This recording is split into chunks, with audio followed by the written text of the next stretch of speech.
cimilada waxa la maray saddex wado ayay soo jeediyeen ta hore oo ahayd in wadannada hore u marayna ay yareeyaan waxa ay ku saydhinayaan hawada ee dhibaateynaya adduunka wadannada weli habaaska jiifana loogu caawin lahaa xagga maalgelinta iyo farsamooyinka ka badbaadinaya isbeddelka cimilada wadada labaad ee la isku raacay waxay ahayd sidii loo qaybsan lahaa culayska wadannada oo dhan saaran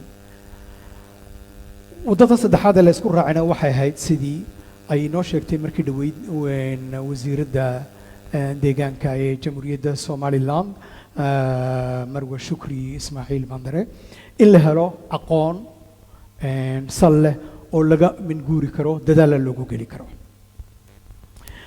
jusqu'à ce jour ce n'est que le COP 21 de Paris qu'un accord a été le plus ratifié. إلا هذا ماشي قرأت وحلقوا ذا السياحة لا يسكو أقولادي لكن أنا وحبك يرجلين وشركة لو قبتي باريس وضرب بدني أي صحيحين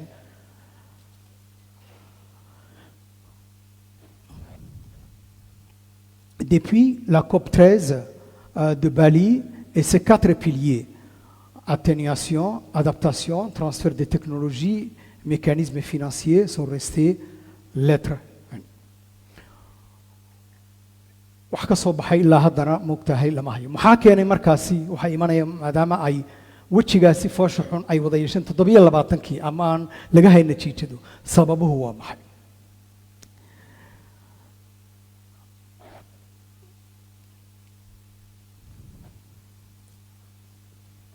Parce que les pays industrialisés et les pays émergents craignent que ces mesures freinent leur croissance économique et leur sécurité énergétique.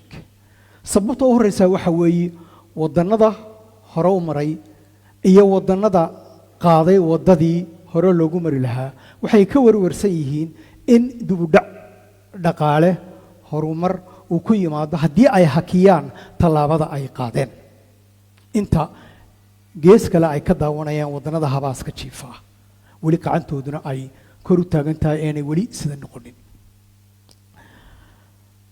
Il y a donc absence d'accord qui prend sidaas awgeed wax heshiis oo iman karaya ma jiro marka ay golamida ay yidhaahdaan waynu simannahay nin waxaya iyo nin baahani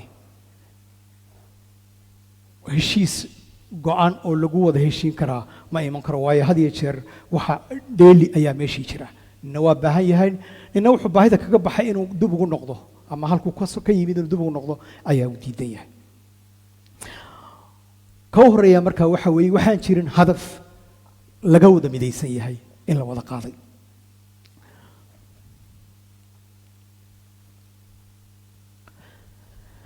kalabaad laba dariiq ayaa ka soo baxay waxa dhaca in la isu wada yimaado laakiin talada go'aankayga ugu dambeynta waxa leh dawladaha gaar ahaan dawladaha danleyda ah talabaad ee iyaduna ta saddexaad ee daba taala waxa weeye haddii heshiis uu yimaado mas-uuliyaddu ma aha mid loo wada siman yahay heshiiska saddexaad heshiis la'aanta saddexaadna waxay ka timaadaa in mas-uuliyaddii aan loo wada simayn in la isku raaco Il est difficile de perdre de vue que tous les accords tournent autour des négociations sur l'atténuation et la réduction des émissions à effet de serre pour les pays industrialisés, le contrôle des engagements des pays émergents et une timide promesse de vente des pays financières des pays en développement. waxaa had iyo jeer lagu kulmaa diidmada dadban oon toos ahaynoo dadban wadannada hore u maraya kuwa soo koraya iyo oon buuxinaynin ballamihii ay u qaadeen wadannada daba socda ee qaybta saddexaad ee weli ilaa hadda habaaska jiifa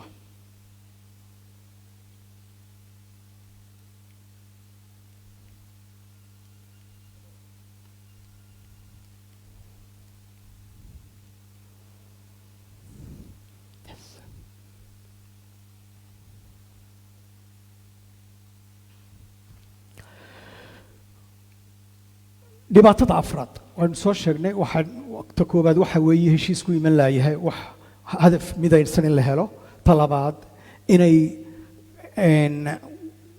dawladaha gaarka iyo inta la dano ay talada qaadato ta saddexaad inaan lagu heshiinin mas'uuliyad la kala leeyahay oo qaybina ay dibta leedahay qaybina ay moogtahay dheeftii leedahay ta afraad ee ugu weyn ee aanu socdaa waxa weeye saddexda wadan qaybood ee wadanadu ka soo jeeda wadanada horumaray wadadii horumarka haya iyo wadanada weli habaaska jiifa saddexduba waxay ka dhaxsan yihiin ama aanay weli la socon wixii hawlahaas oo dhan cimilada kululaanaysa dhulka isbedelaya dhirta go'aysa dhibaatooyinka imanaya ciddii ay khusaysay oo ah qofka bini'aadanka ah goorma ayaa laga hadlaya qofkii bini'aadanka waayo qofka bini'aadanku waxa weeye kay dhibaataynaysay waa kow waana kii dhibtan geysanayay waa laba dalku doonaha ka soo jeedo labadiiba waa isagii haddaba isagii sidee loo saameyn lahaa si kow dhibaato aan u geysan si laba uu fahmo sababta keentay cimiladan si uu saddex uu isagu mas'uuliyaddii u qaadi karo intuu eedayn lahaa cimilada hawada badda kacaysa kalluumada lumay baa dhirta go'day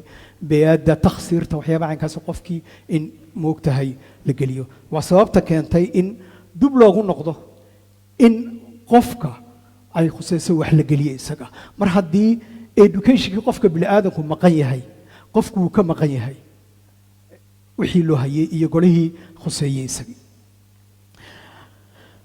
l'être conscient par le réchauffement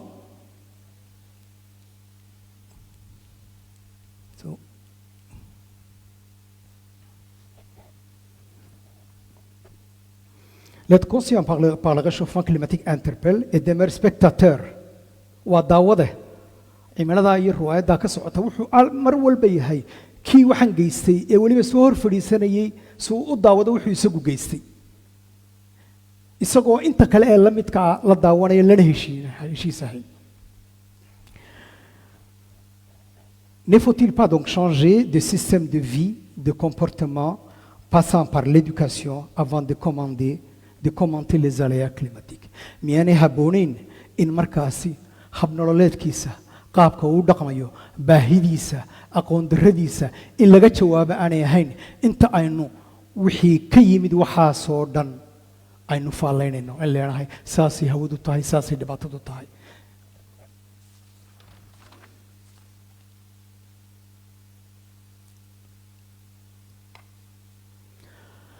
afartaa dhibaato marka aan eegno waxa inoo soo baxaya in ay noo taalo in xal la raadiyo xalka u horeeya ee la raadinayana ay tahay qofkii bini'aadanka horta sidee loo saameyn lahaa ama wax loogu soo kordhin lahaa waxaan xasuustaa in talo la soo jeedin lahaa sida maanta golahan aynu wada fadhino où il y a tous ces chercheurs qui doivent réfléchir sur ces problèmes et sur la problématique du changement climatique.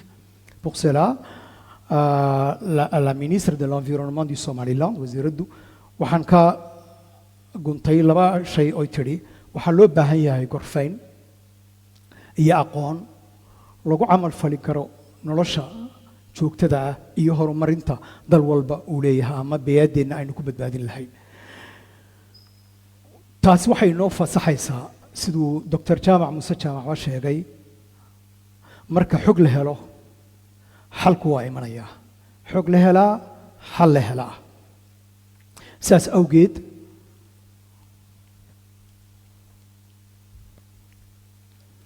وتضبي لبعض سنة وحا أي نقاضي نوت طلاوير on إن جارسينين أما ومدان جارسينين مالفوق وحا مركزي نوصو بحيا طلابات عيرة لقاضية وعالم كوردن لكن إنغا دق مديني محايا لي نبت جبوتي هاي ستا وحي كايمان إنسان مركا إيتوبيا قبتو Somaliland gubato Soomaaliya gubato Eritrea gubato Yemen gubato waa way khusaysaa saameyntu wayna wada waa wax lagu wayna wada saameynaysaa in la helo xal badbaadinaya waayo maanta guriga aynu joognaa dabku waa haystaa laakiin yaanaynu noqonin kuwii guri gubtay ku farxay ee yidhi gurigu show wixii iga qarinayay caddo iyo dayax cad.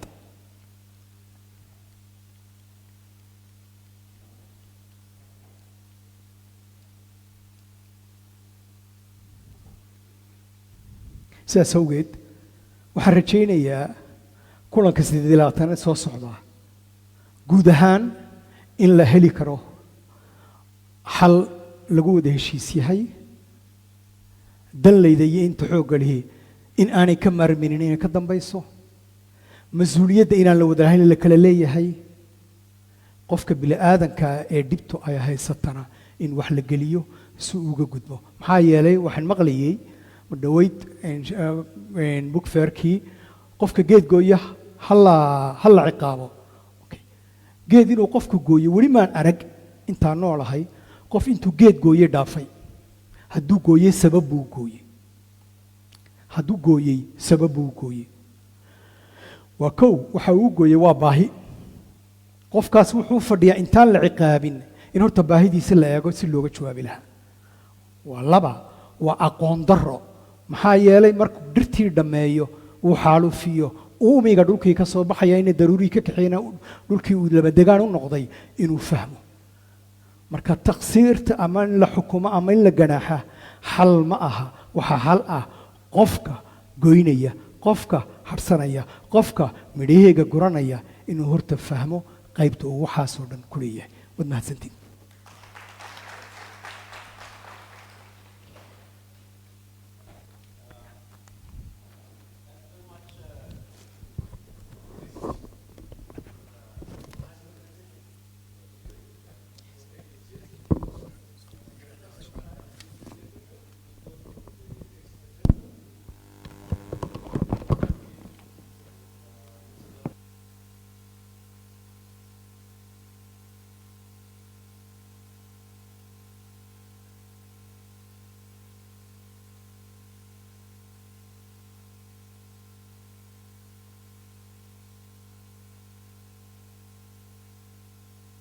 Asafa is an assistant professor at DeGrasse University's Department of Geography and Environmental Studies, College of Social Science and Humanities, Ethiopia.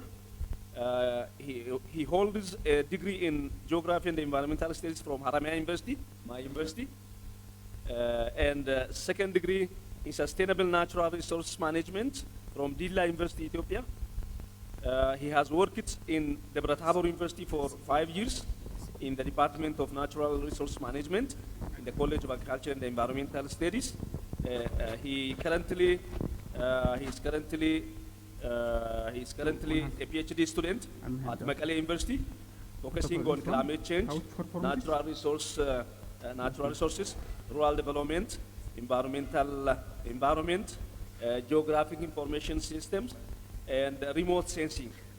So the topic of Mr. Abraha for this presentation is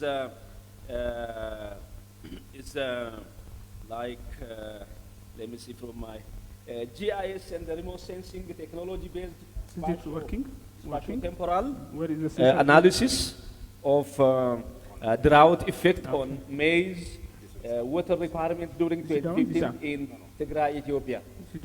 So, Mr. Abraha, welcome. The time is yours.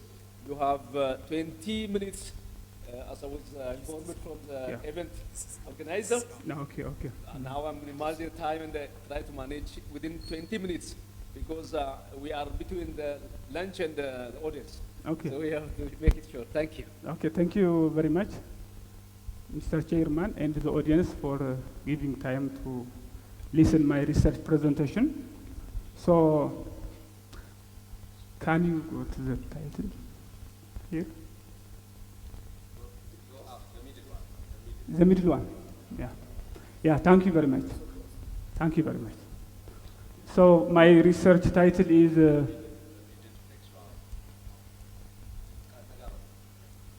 okay. This will take you up and this will down. So a bit close when you are going to change. To this one, okay.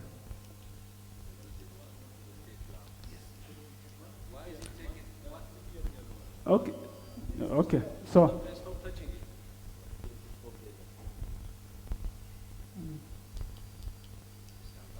Mm-hmm.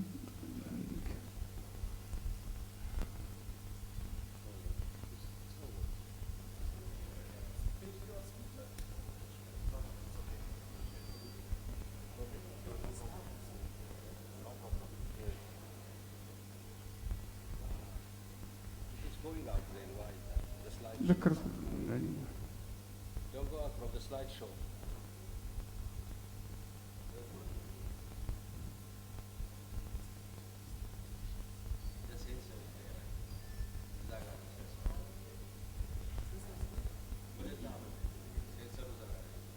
Okay. Thank you. جمال.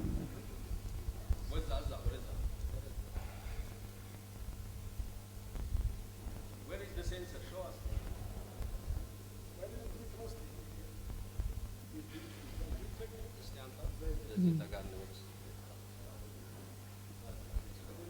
Okay.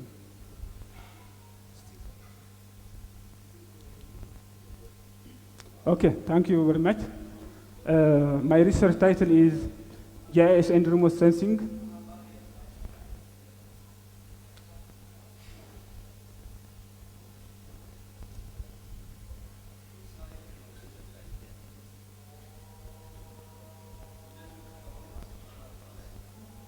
Okay, thank you.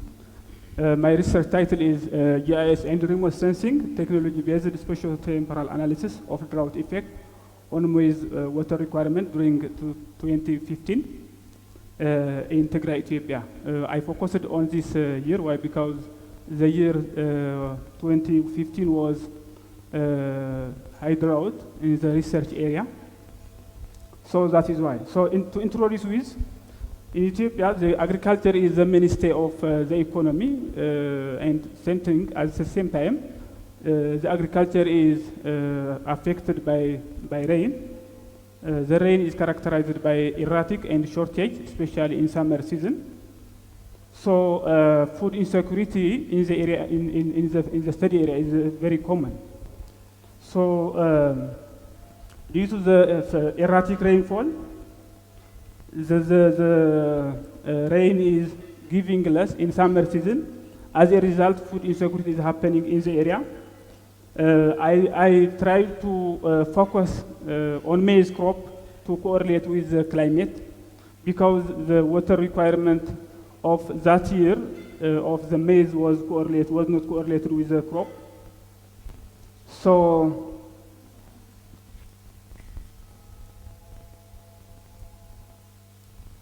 yeah. So I took the subject of the study is the maize crop. So the study was focused on a single growing season, starting from the first decade of June to the first decade of October. So the objective of this research is to analyze the effect of drought on maize crop water requirement by applying different applications. So CropWatt, ClimaWatt, ArcGIS, ERDA software were used in integrated way so that they will produce an accurate result for decision makers. So this is the study area that I have did my research. Of course, this is not the whole map of Tigray. The research is focused on 3 zones of Tigray region, that is central, eastern, and the southern one. So don't consider this is the whole region of Tigray. So the nature of the data, I tried to collect data of climate data, crop data, soil data, and other related data. So from meteorological data, I focused on latitude, longitude, altitude, maximum and minimum temperature, rainfall, relative humidity, wind speed, sunshine hours, which are very important input for the results that are analyzed in the result. So the data were collected from 6 weather stations in the region, especially in the 3 zones of under the study, that are Abiadi, Maicho, Alamata, Adigrat, Mekele, and Adwa. So from the soil variables, I considered the soil physical property, soil depth, soil water content. From the crop water characteristics, Growing period, plant height, root depths were generated from the crop plot application. From the precipitation data, crop cycle during the 2015, from global precipitation measurement was extracted so that it will be integrated with the other applications. So crop water requirement estimation was done first. So to calculate crop water requirement in the study area, just the summation of KC, I mean that is the initial evapotranspiration minus effective precipitation was calculated in order to get the water requirement of the study area. This is done only in the crop water requirement software. So again, the initial evapotranspiration was done using this formula. Of course, each indication is there. I will not go in detail. Finally, the reference evapotranspiration or the initial evapotranspiration of the crop was calculated by FAO crop watt. This was the crop watt was produced by FAO software. Okay, mapping of crop water requirement and available water was also done. Finally, raster dataset was developed using the effective evapotranspiration using a interpolated distance weighting overlay. So once the crop data was done in crop watt, it was interpolated in order to incorporate the missed data in the study area so that it will represent to the whole study area. So over here, accumulated precipitation was also extracted from the GPM half-hourly source data so that it will be overlaid. It will be subtracted. Finally, it will give us the final crop water requirement of the area, whether it is in shortage or in excess. So crop water requirement raster was subtracted from the accumulated precipitation data set to map the spatial water distribution. So the objective over here is in order to identify areas in excess and areas in shortage. So in order to identify hotspot and cold spot areas, greatest ordered local statistics was used. This is the software which helps us in order to identify the hotspot areas, especially the areas which are in water shortage and in water excess areas. So this is the formula which helps us in order to identify the hotspot areas in the crop plot. So I will not go in detail to save the time. So when I bring it diagrammatically, satellite precipitation data of 2015 was downloaded from the satellite image at 3 hourly DPM. In the other way, crop water requirement of the station was analyzed and interpolated. Finally, the identification of the hotspot areas in excess and areas in shortage were identified. So this is the simple sketch of the meteorology. So when we come to the result, crop water requirement determination as the stations. So since the data is collected from the stations, the water requirement determination is also at station level. So the result shows that maize crop water requirement in the area varies from 16 millimeter per decade, it is done decade-wise, up to 55 millimeter decade. So it is the crop water requirement is done at decade-wise. So the water requirement is highest in August and September, while June, July, and October remained the lowest water requirement. So the crop factor KC value of the crop maize that is collected from literature review, which are done so far or before. So it indicates 0.3, 1.2, and 0.05 for initial development, mid-season, and late season stages, respectively.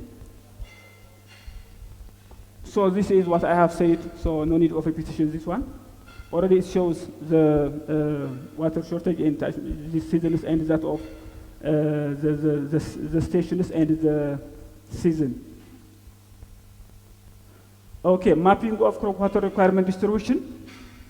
As said earlier, crop water requirement was interpolated using the DAAWO in the GIS software.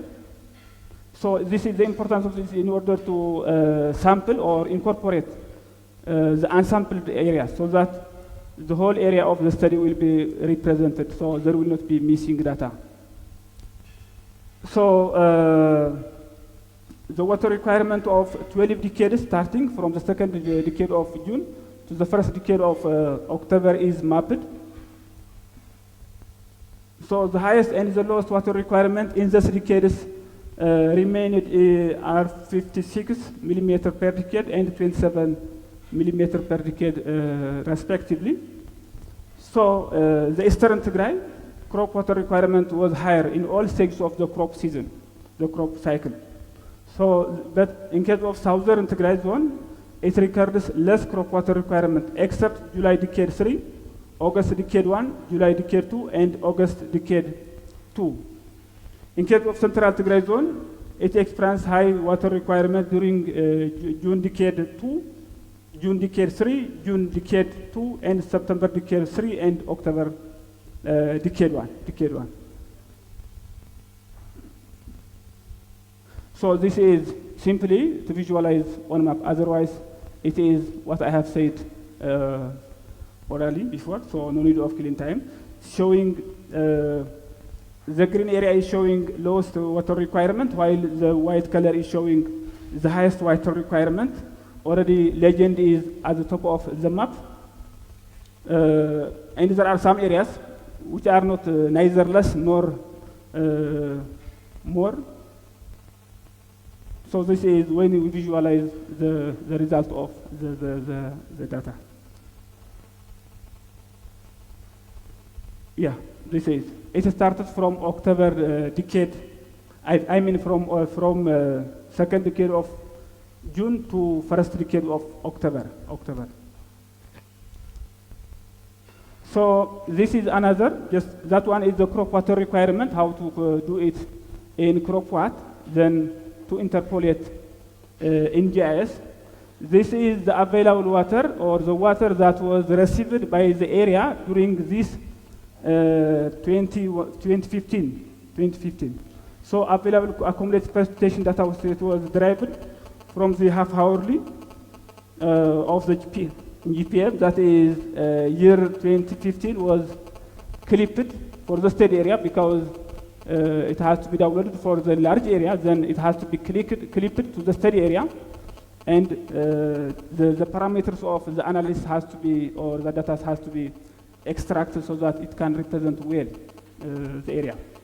So once it is clipped, finally available accumulated precipitation was mapped.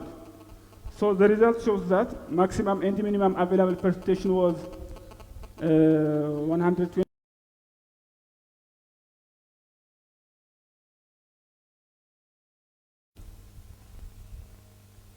So, except some part of Central Tigray, available precipitation was lower in Eastern and Southern Tigray from the second decade of June to third decade of July.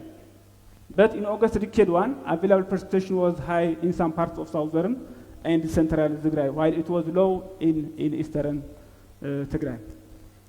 From August decade 2 to October decade 1, except western part of Central Tigray, available precipitation was low. So this is when we visualize what I have said before. This is the precipitation or the effective precipitation received by the year mentioned to the area. So just legend is already at the top of at the bottom of the map. Highest and minimum, maximum and minimum received precipitation is there. So you can visualize in map. Otherwise, it is what I have said before. Yeah.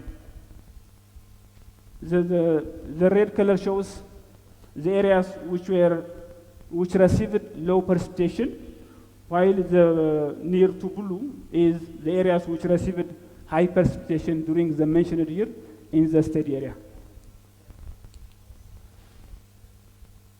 This is the continuation of that. Yeah, here just it will show the identification of the hotspots, areas in excess and areas in shortage. So finally, once the crop water requirement of the maize crop in the study area was analyzed in crop water requirement, that is the crop wat, and interpolated using GIS. Another map is, yeah, sure. The another one is available precipitation. So finally, out of 25 waradas in the study area, 6 waradas which are Europe, Ganta Afoshum, Galamukoda, Saat Sadamba, Hausian, Azomberta, and Inderta were categorized in water shortage. So this is the areas which were identified as water shortage for maize.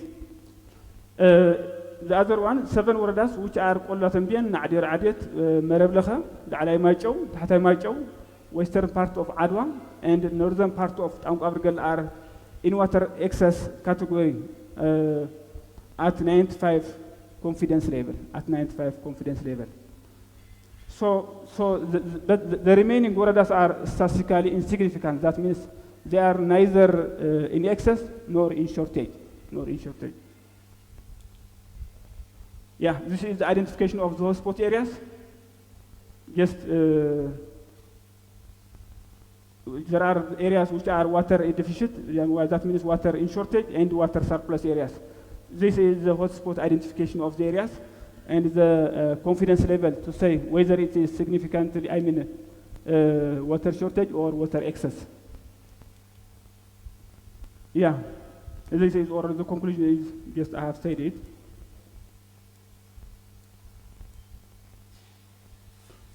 Okay, these are the identified waradas.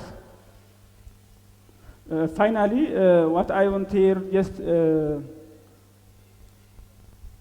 message is when we just, what I have tried is I have tried to incorporate more applications. The importance of applying more application will help us to produce accurate results so that the decision makers and the policy makers will not be in problem to have a policy direction. So more, just as we use more application during analysis, the result will be accurate and acceptable by the users. Thank you very much. Thank you very much, Mr. Abraham, for your nice presentation again, and also for saving time. Yes. So join us on stage. Thank you. Welcome, Mr. Abraham. Again, in the interest of time, I would not like to summarize. I can't dare because my colleague, Dr. Zelalem, summarized in a very nice way, but I can't do that. One, because I'm not good at summarizing. Second, I may take time also. So now we'll directly go to the discussion session, because what comes from audience may matter most for this conference. That's why you are here, audience, guys. So welcome to the discussion. I would like to use the session, row by row. Let me, to be fair, Dr. Zelalem started from this side, and let me start from this side this time. So my colleague from Haramain University, Dr. Deribacho, raised hand, number one, Dr. Deribacho. So guys, like we did earlier, mention your names, where you are from, and so that we will know you very well. We will know each other very well. So let me count first. Raise your hands from the second. We will take the second chance from this side, from the first row. May I go to second row? Second row, yes, third, has been taken. Fourth, your number is, you are number 4. Mark your number. And again, number 5 from this row. This row is overall covered, second row. Third row, fifth, you are number 5. Lady number 6. Gentleman number 7. Another gentleman number 8. From so it's enough because time is here. We don't have time, yes. So Ahmed Jama, a PhD student at Hargaysa University, a scholarship from Advanced University. Oh, okay, yes, we will make it short. So you will use shorter time. Ahmed Jama, I think that's enough for the time being, and if we have time, we will come second round. So let's start from number 1. Welcome, Dr. Darwacho. Thank you very much, Mr. Chairman, for giving me this chance. Again, I would like to also thank Admas University for inviting us to this colorful research conference. I'm Darwacho Bakana from Hargaysa University, Assistant Professor of Chemistry, and currently I'm Director of Research and Partnership at Hargaysa University. I would also like to thank both presenters for the nice presentations and the insights. And my kind of curiosity question or more elaboration question goes to Dr. Indris. I would love you had some more time and made it more the discussion in English. So you would have made it maybe in Somali more the question I'm going to ask. You have mentioned several missing points from the COP's discussion, and you have, as a kind of conclusion, you mentioned that we rather are wondering about the weather, vagaries of the weather. We need to focus on way of changing the life behavior of human being. So that we solve the problem. So I need more elaboration on this. What do you mean by that? And you have also emphasized many times that there is one missing element when those distinguish between the three industries, the developing countries, that is the human education. I also need more elaboration on that.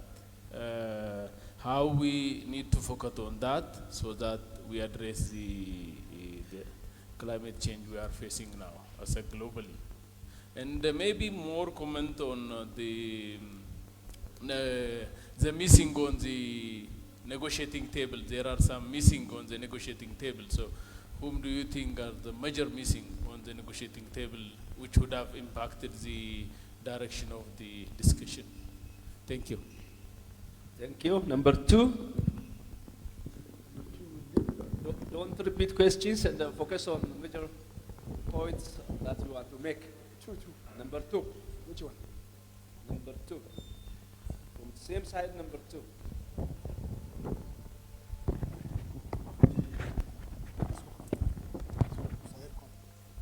My name is Shirka Cilmi-baadhista. I want to ask you one question. Idris Cilmi. Mr. Idris, waxaad tiri salaam marka la samaynayo heshiiskan cimilada. Marka heshiiska cimilada la samaynayo waxyaabo badan baa lagu heshiiyaa. Marka lacala haddii lagu heshiiyo in warshadaha hoos loo dhigo ay wadamada badankooda isla qaataan. Maadaama wadamada Afrika ay soo korayaan oo aan iyagu warshado hore lahayn. Haddii nimanka shaqaysta ay warshadaha yareeya, qiiqa yareeya oo Afrikana qaadato.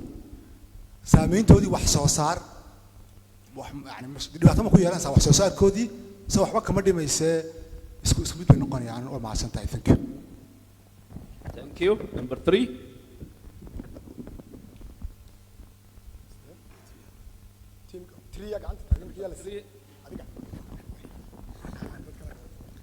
Thank you so much.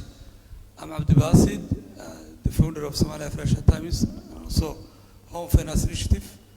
So thank you both for your informative and insightful presentations.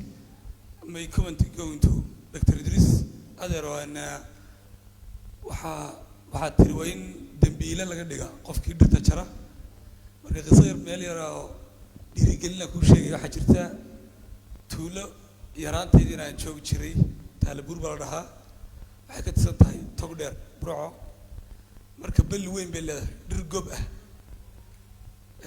ayaa ku beeran marka waxa dhirta waaweyn gobka ah aadka u faraha badan leh qofkii jara waxa laga habaaraa marka la isugu yimaado iidaha iyo jimcaha in qofkii jara ilaahay gacanta gooyo marka lama jaro lama taabto dhirtaas loomana dhawaado marka qisada yaro qisadaasaan kugu dari lahaa ay tigi hadraawina uu tegey mar buu tegey oo clip ka duubay dhirtaa waaweyn iyo mucjisooyinkoodii iyo insha allah waan kula wadaagi doonaa hadba maasanta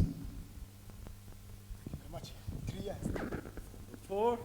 Four, sorry. Number 4 over there, yeah. Same line. Four. Same row. qofka lambarkii la siiyey uu haystaa qof waliba soo maha بسم الله magacaygu waa maxamed kana qalin jabiyey jaamacadda armas haddii aan su-aasheeda kusoo dhawaado waxaan weydiinayaa dr idris waan u mahadcelinayaa siduu usoo koobay climate change-ka ama dhibaatada cimilada iyo sidoo kale dhegeystayaashana waan u mahadcelinayaa su-aasheeda waxay ku saabsan tahay haddii mar walba la seegayo ama aan la ataagayn ama aan si toosa loo taabanayn dhibta climate change-ku uu sameynayo oo mar kasta ay tahay jawaab la seegayo ma odhan karnaa ha la iskaba daayo talabaad waxay aan kusoo koobayaa ama su-aashiida labaad research-kaagu saan filayo wuxuu saameynayaa wadamada dhibtan iyagu geysanaya xogta saad u heshay xaggee ku salaysan tahay iyadoo kooban xogtaad samaysay nooceebay ku saabsan tahay saasaan kusoo koobaya Thank you very much. Number 4. Number 5. Five. This line. Number 5. Please recall your numbers. Yes.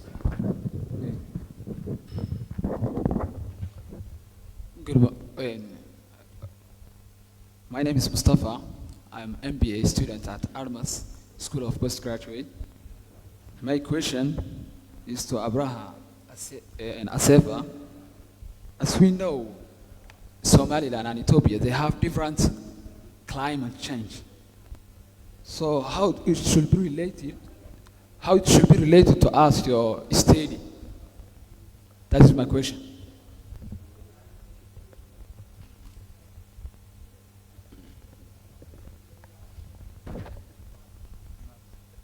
Okay, thank you. Number 6. Number 6 is a lady. I am Hadan Ali from senior of Armas University. I'm really appreciate for this wonderful presentation and thank you. I will ask you, Idris Abdi, according to the East Africa Economic Fragility, how do they effectively contribute the climate action efforts?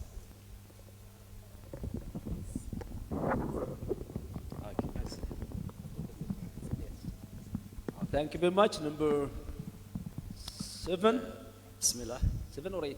Oh, yes, yes.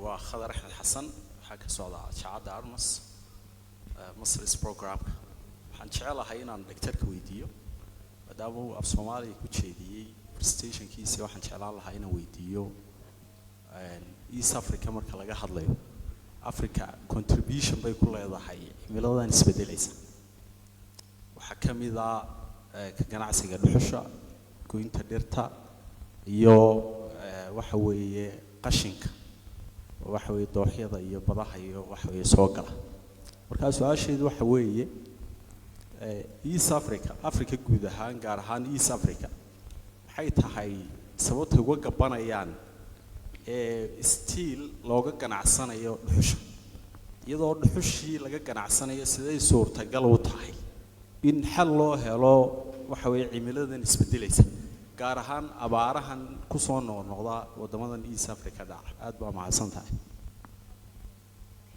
Thank you very much. Number 8 Ahmed Jam.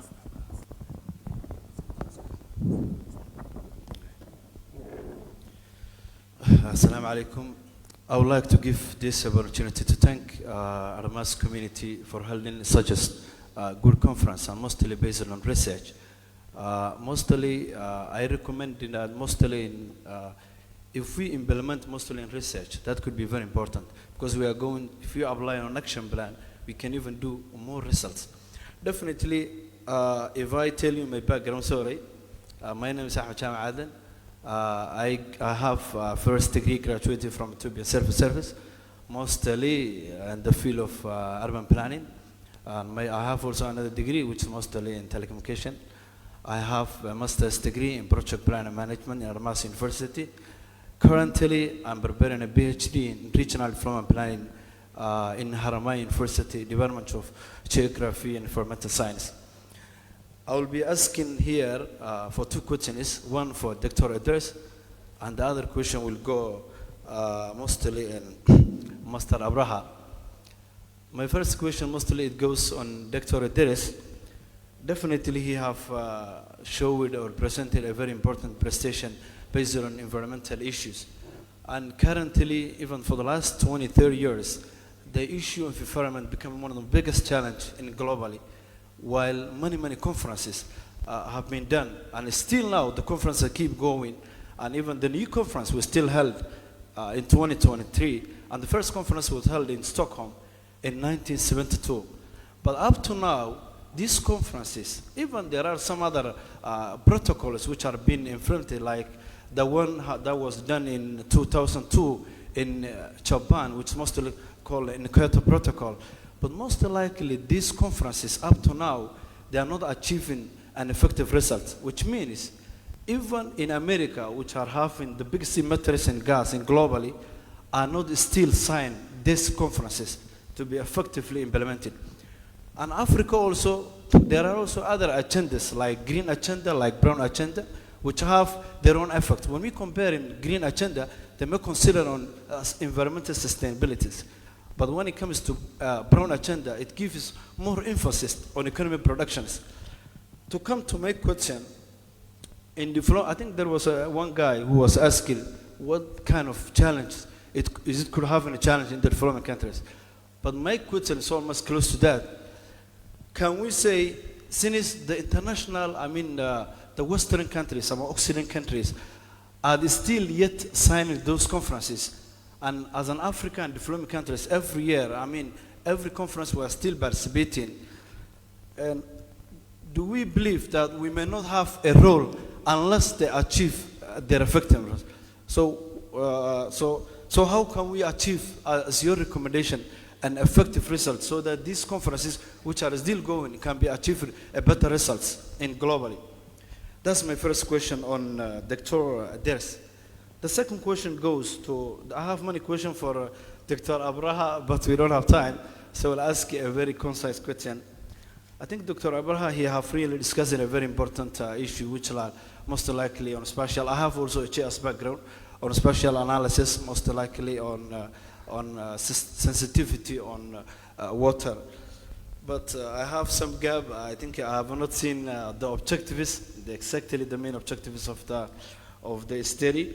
And also, we have also discussed the effects of temperature on, when we are making a spatial challenge, we have discussed the maximum rainfall and the minimum rainfall.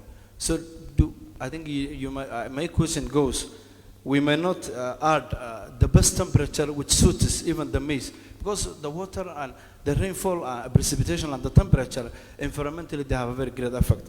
So what about if the temperature increases, the water increase, the maximum then the required level, can we say the challenge that it will bring? The other thing is that you have already analyzed different spatial analysis, but you may not add, I think, the recommendation also. The other problem also is that most likely when we are analyzing spatially, people are mostly facing a very great challenge, mostly on data availability. Because for example, me, if I need a data, I may use USGS. So how can we, what about this challenge? How can we solve? Thank you. Thank you very much. Did I give number 9? 9 last but not least. Okay. Yes, I'm free. Welcome. Hello everyone. Yes, we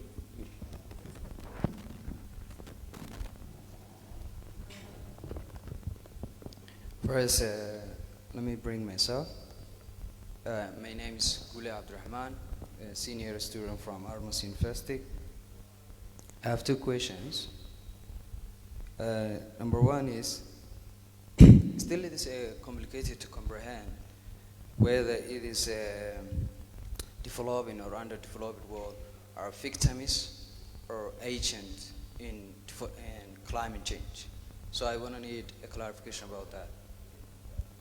Second question, to build the capacity of, to understand the climate change and their consequences and how to combat it, what sort of specific recommendations do you have in underdeveloped world and developing world? Thank you very much. Thank you. In the interest of time again, we will give the chance to reflection to presenters. 2 minutes each. Just be selective and reflect on the questions, major questions. Yeah. So let me start from Abraham because he has a few questions, and then you have many questions. Okay, thank you for audience for your very important questions. So the first question is how to correlate Ethiopia climate change, Somaliland, as they are having different climate change. So how you correlate was the question.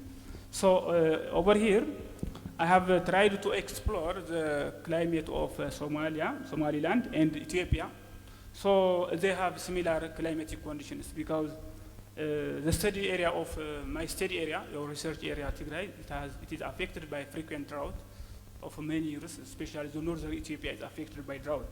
So there is a shortage of the rainfall there, and due to that there is food insecurity in the area. So the same thing, it may not be the same, but there is more or less similarity in climate because as I have go through the Somaliland climate, it is also drought affected area. So the drought is making them more or less similar. So that's why I try to correlate. The next one is, of course, temperature affects the rainfall, but over here I have also used the different parameters in order to determine the precipitation of the area or the water requirement. Temperature was considered as one variable. So the effect of the temperature is just considered. When it is increased, what will happen to the rainfall? When it is reduced, what will happen? So the temperature parameter is also considered in the data analysis. The next one is the recommendation part. What is the recommendation of the work? That is very important. The first one is, in case of in areas where there is shortage of rainfall, it has to be supported by irrigation, water harvesting. For example, if the summer season is not enough to grow the crops, it has to be supported by water harvesting. It has to be harvested during the summer season, and it has to be used if there is a gap in rainfall during the summer season. So that the recommendation is it has to be supported by water harvesting like irrigation, so that it will fill the gap of the rainfall. The next recommendation is, as I told you, as I have said earlier, just application of different applications or different softwares for the same objective will result accurate result. So I have used at least three applications. So the use of more applications will produce more convincing result, which helps for the policymakers and the planners to give an accurate and to the point policy directions. This is the time. Thank you very much. Thank you very much, Mr. Abraham. So some of the questions are more research questions for the future.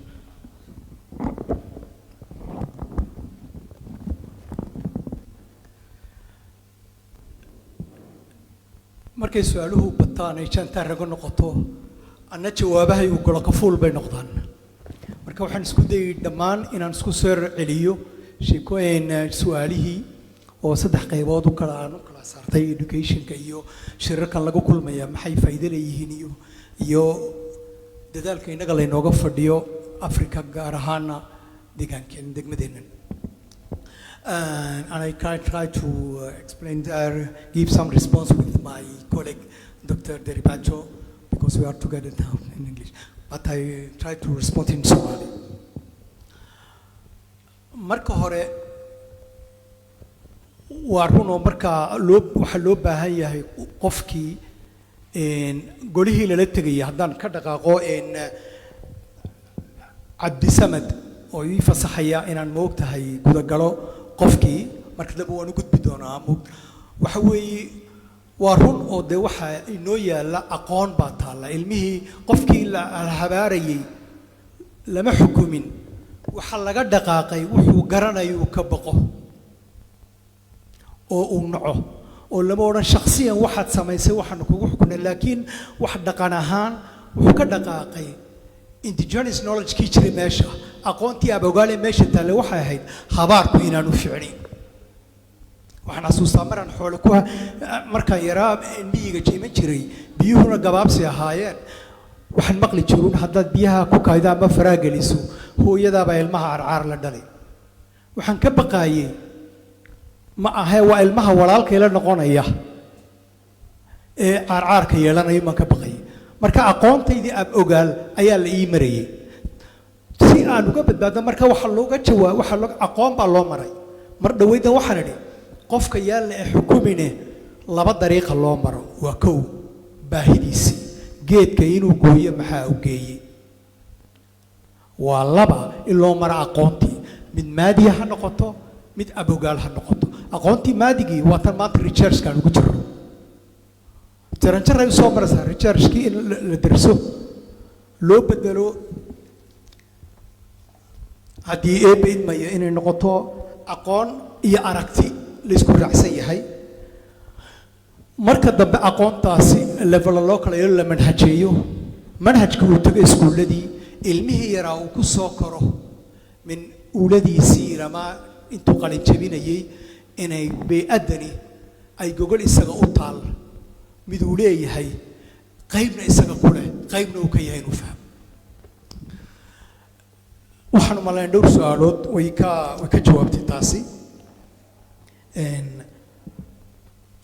wax badan ayaa shirarkani seegay oo dadka isugu imanaya ama wadannada isugu imanaya isku dan maaha waxa isa saaga keenaya dadka isugu yimid inta hore u martay iyo inta waddadii horumarka qaaday ee jaan qaaday iyo inteenna weli soo jiifta dariiqii horumarka saddexduba waa kala dan laakiin isasaag wuxuu ku imanayaa ninna wixiisii baa jooji la leeyahay waa su-aashii halkaa ka timid oo la leeyahay yaan joojiisi ay cimiladu u badbaado laba joojimood baa imanaya kii wadayna jooji baa la leeyahay kii soo korayayna ha samaynin dee macquul maaha waa pointkii saddexaad een ka hadlayay mas-uuliyaddu looma sinna waa in xal la isula helo oo meel loo wada fadhiisto lagana soo saaro wixii muhiima hadday ku badan tahay wadannada xoogga ee industrialka waxay u baahan tahay waqtigooga inay u daayaan wadannadii soo korayay laakiin anigoo u soo biyo dhacaya su-aashii maxaynu inagu ku soo kordhinaa fara madhan fara aan dufan lahayn wax ma duugaan fara madhan haddii shir walba lala tago hadday tahay Afrika iyo hadday tahay degmadeennaba haddii fara madhan lala tago dee waynu dhegaysan waa layna casuumi waynu ka iman doonaa jawaabna ka heli mayno laakiin haddii ay inaga timaado ilaa halta cimilada isbeddelkeega waxaynu ku eegaynaa muraayad nin kale leeyahay isbaynalo war anu maxaan la tegaa maxaan beddelaa maxaa ii yaal maxaan ka qaban karaa meeshaydii aqoonta ii taal waa tee mid abogaal baa taal mid maadi baa taalla aqoontayda maadi een Admas University ku bartay maxay ku kordhinaysaa ummaddaydii ma afgaran waabana soo kordhiyey mise inaan afkaygii ka soo dhaadhaco iyaga aanu imaado aqoontay hayaan eego aan wada korro waxa aan la tegay aan wada goosannay anigii wax bartay intii hoosta ka timid aan la tego golihii koobka isugu imanaya waana war waxaasaan hayaa haddaan degmadii ahay waxaasaan hayaa aniga oo arday ama aqoon-yahan ka soo jeeda Ethiopia, Somaliland, Soomaaliya, Djibouti waxa la imid taasi ama waa la maalgelintuna way imanaysaa maxaa yeelay markaad goro adigoo baran tagto wax lagu maalgeliyaaba ma jirto laakiin markaad la tagto qorshe aad wadato oo tira ama waan heli maalgelinta ama heli maayo laakiin waan qaban tilmaana waynu noo wada muuqataa Somaliland ba degmada u tilmaana dhowr iyo 30 sano taagan tahay shilin cidimay gashay adkaysi iyo dadaal iyo horumar tilmaam u tahay degmada iyo qaaradaba toosni loo galgasha to loo waayirkiya. Oh yes, I was waiting. Thank you very much. Ladies and gentlemen, let me stand up for your respect. So thank you very much, and I would like to send back these gentlemen, these scholars. Please would you join me in applauding them? And secondly, we would like to thank Admas University. Would you please applaud for Admas University? Thank you very much, and let me relinquish my power here. Thank you. Thank you.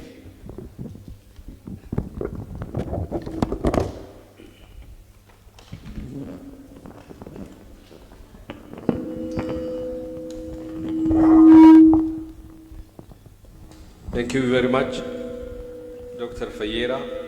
Merci beaucoup, monsieur. The way you did it, I do it for you, yeah? The French one. And thank you very much, Mr. Aberra. I can't see. Thank you for your presentation and moderation that you did. Sorry for the 15 minutes that we took off from the schedule. Next will be a prayer and the lunch time. Our dignitaries, there are seats arranged there on the top floor. Male guests will stay here in the back of this room. Girls and ladies will be in the corridor. That's where we eat. Now we can go to prayer, and the food is already ready. Let's come back, pray and come back. Thank you very much. See ya. The afternoon session starts at 1. The Ethiopian thing kicked in, yeah. 1:55. At 1:55 we are back. Thank you very much.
How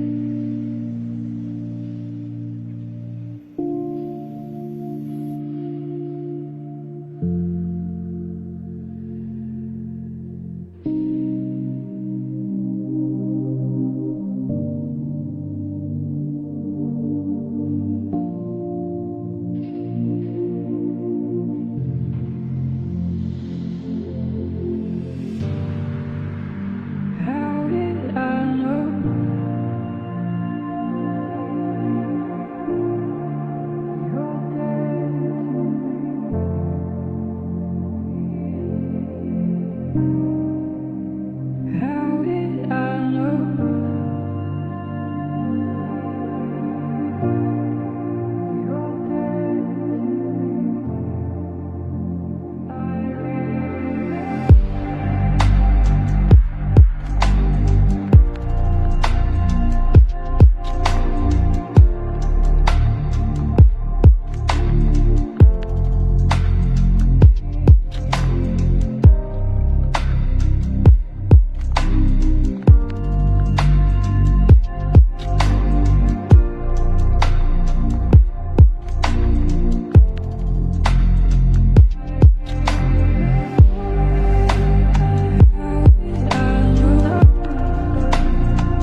Good afternoon, ladies and gentlemen.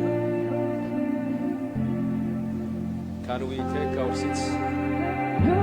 We're going to start the afternoon session. We are already late by 10 minutes. Please take your seats so that we can smoothly start the afternoon session. Thank you.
Welcome back, ladies and gentlemen. I think you have enjoyed the lunch served.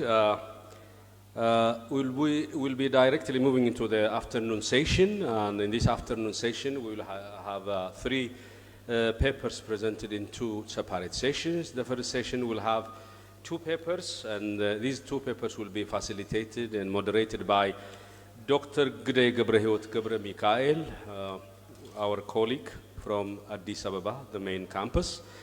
While I'm inviting Dr. Gday Gebre-Mikael to take his seat as a moderator, I will say some brief things about Dr. Gday. Dr. Gday, who is the Vice President for the School of Postgraduate Studies in Admas University, has a PhD degree in Management Studies and MSc in Accounting and Finance, as well as BA degree in Accounting from various universities.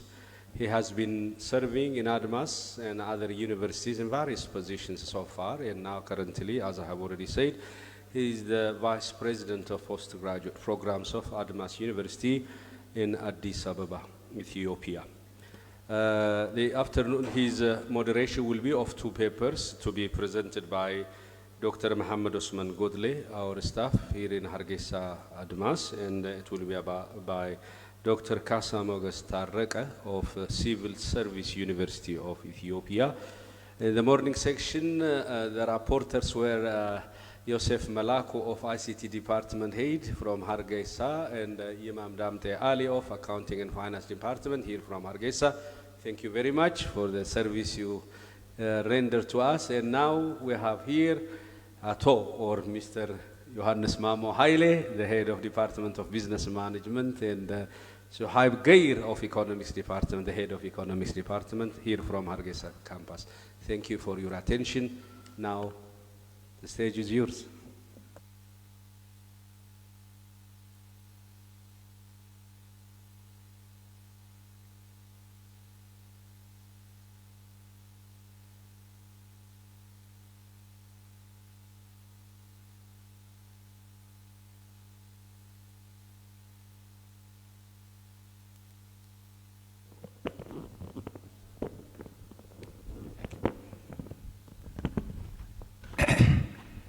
Good afternoon, ladies and gentlemen.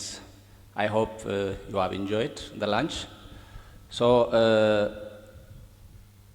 two papers will be presented with me, and thank you for giving me this opportunity to moderate the two papers. So the first paper to be presented by Mohammed Usman, PhD, entitled with forced migration and forced displacement in Eastern Somalia region critical analysis. To briefly introduce Dr. Mohammed. Dr. Mohammed is an associate professor of economics and political science at Admas University, Hargaysa, Somaliland.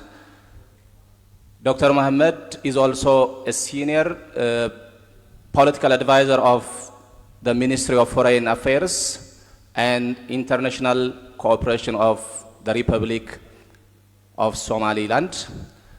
In addition, Dr. Mohammed previously worked as senior consultant with government and non-governmental organizations in Somaliland, Ethiopia, Turkey, and other countries. Also, Dr. Mohammed was the Dean of Economics Department and at Admas University, Hargaysa. In addition, Dr. Mohammed has served as Dean of Students and Community Affairs at Admas University, Hargaysa. Dr. Mohammed Usman research interest includes, among the many, business economics, development economics, economic security, political science, post-conflicts, issues in the Horn of Africa, and so on.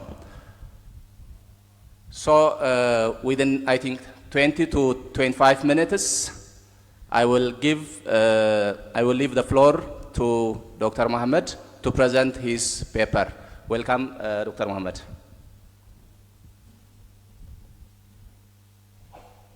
The stage is yours, Dr. Mohammed. Yeah.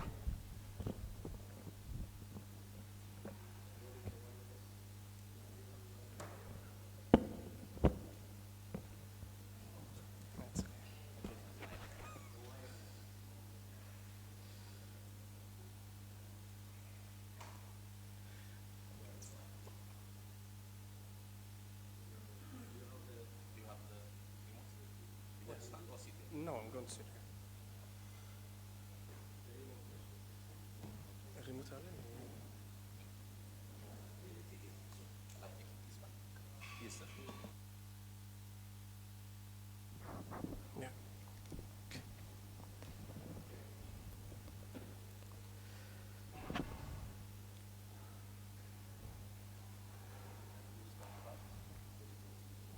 Okay. Yeah, I will see. Okay. Okay, first of all, I would like to thank my colleagues here at Admas University Hargaysa and the members of the scientific committee I was chairing, and at the same time the members of the organized committee, I was part of them, for doing a great job and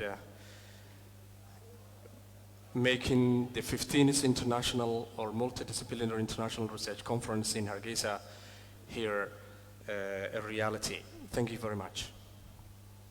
I'm presenting a research paper titled Forced Migration and Forced Displacement in the Somali region of Ethiopia, and I'm trying to see from a critical analysis perspective. I'm originally from the Somali region of Ethiopia. I've grown up there, and my family are originally from the Somali region of Ethiopia, especially the east part, from 3 generations. That's why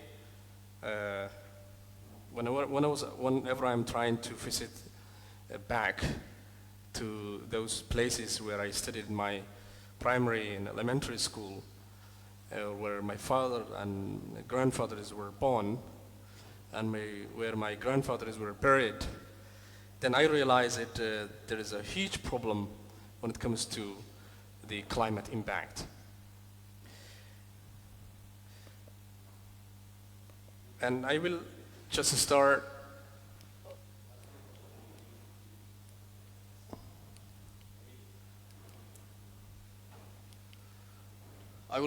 from the theoretical framework. I don't want to waste a lot of time with the abstract and some other modalities. Generally, over almost 42 million people were forcibly displaced globally in 2008, according to UNHCR report. And there are also other reports I quoted where they estimated around 150 to 200 million by the middle of the century, and some third sector organizations give much higher predictions than that.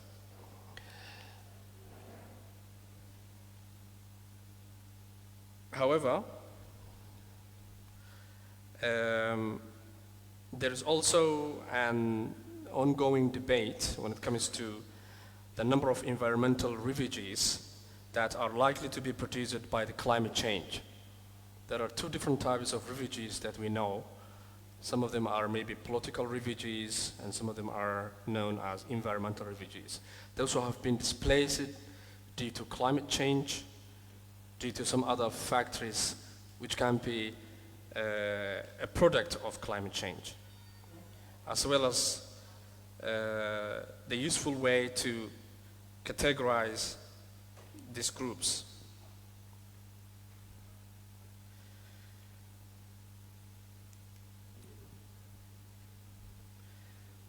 So our understanding when it comes to refugees, for example, are both political and environmental, must take the mobility into account as well. How are we going to define displacement? And when I have seen the literature, it involves the corporal travel of migrants, whether they are physically moving or like objects, or sometimes identity documents, or imaginative travel of aspirations, longings and memories have a very significant impact on virtual and communicative mobilities of the people who are always on the move. Even though mobility, when you see the mobility paradigm, it has a potential to address issues and agendas, especially in both developed and developing countries. Some of them have already been categorized as explicitly emphasizing those people who are living in the North Atlantic Pole, or these days it is called northern countries, or whatever they call themselves, developed countries. Some of the researchers try to create a link between the mobility with independence, liberty, and resistance. Some people are even putting these people who are always moving. They are moving because of their liberty, because of their independence. Some people are trying to see from a positive perspective of people who are always moving because of their independence, or because of their liberty, or because of their being resistant to certain challenges. For example, ADA 2010 instantly criticizes authors who are claiming that divers as these people who are equating mobility with power, and sometimes associating the nomad with capacity to ferret power, and suggesting that mobility is actually linked to freedom and liberty. And I myself disagree with the people who are creating a link between mobility and freedom. And we know that many people are moving not because of they are independent, but because of they are running from problems, like whether it is climate change or political conflicts and the like. In similar spirit, other researchers were quoted and they were very cautious about viewing mobility positively. I myself agreed with those who are opposing the positivity when it comes to climate, the movement or people who are moving. The people who are moving are always running from civil wars, from climate impacts, and from conflicts as well. What are the major causes then when it comes to forced migration and forced displacement, especially in the Somali region, especially in the eastern Somali region of Ethiopia? There are several issues. First one is conflict. Eastern Somali region has been plagued by conflict for many years. It has been a major driver for forced migration. And the second is drought. And the region is actually very vulnerable when it comes to drought, and it has led to crop failure and food shortage. And in recent years, the region also experienced a series of severe droughts which have forced many people to flee their homes in search of food and water. Other natural disasters, including floods and cyclones, sometimes might make people difficult to return home after they have been displaced. I don't want to read the literature review part, maybe, and the methodology part as well, which is it might be difficult to process it in here. But I was trying to focus more on how actually the problem is when it comes to people who are being displaced, either climate or conflict or any other problem. This data, I got it from UNHCR report in 2016, and these are the top 10 countries with refugees and exiles in thousands. And when you read the UNHCR report, and Somalia in general, including Somaliland itself, but specifically the southern part of Somalia is contributing more to the people who are actually moving towards the Ethiopian territory and passing through the Ethiopian Somali region. People who are moving from central Somalia, people who are moving the conflict between, or the earlier conflicts between Puntland and Somaliland, and some other regions in south central Somalia are always contributing more on those people who are actually moving. So this is one of the reports that were actually written by UNHCR and clearly mentioning how many people are moving due to different reasons. When I see the UNHCR page as well in Ethiopia operation, when you see the map, for example, this is the Ethiopian Somali region, and specifically the region which have a longer border sharing with Somaliland, where mostly of people who are originally from these regions are also part and parcel of Somaliland as well. And these small dots, whether they are red or different structure, either they are a refugee camp or refugee location, or refugee union location, or refugee center, or sometimes it could be a refugee settlement. And this, you can see that the entire region is somehow a big refugee camp when you see the presence of IDPs and the like. So I was trying to summarize the main points. According to IOM 2018 report, it reported like refugees from Somalia made up to 28% of the total population, were primarily hosted in the Somali region, specifically around Jigjiga area, which is hosting at least 3 camps. And some other reports were also mentioning other regions, which are not maybe linked to this study directly. The United Nations High Commissioner for Refugees as well reported in 2016 that the people who crossed international borders, search of a humanitarian space or places where increased, specifically they were high in 2016 period. This is one of the most tragic part when I was trying to study in those areas. And there are forced displacements due to killing. According to an eyewitness I interviewed, the Liu police shot and killed, especially in 2012, maybe you know the story of Jama' Dubat, almost 40 villagers, including women and children in Jama' Dubat. It is a remote hamlet in the eastern Ethiopian Somali region in one day. Several villages have already been torn down and or burned down, and residents have been forced to flee their houses by the invading, quote-unquote, Liu police. And even in March 2012, Liu police member fatally shot a resident in Rakhda village in the Gashama district of the Somali region who was trying to protect a fellow villager. And then Human Rights Watch also reported some other people and some other people actually who have been killed because of this incidents. There are reportedly almost 1 million people in the Somali region who have been displaced, and estimated 518,000 have been displaced by conflict and violence, while another 415,000 people have been displaced by the climate change effects like drought, seasonal flash flooding, and landslides.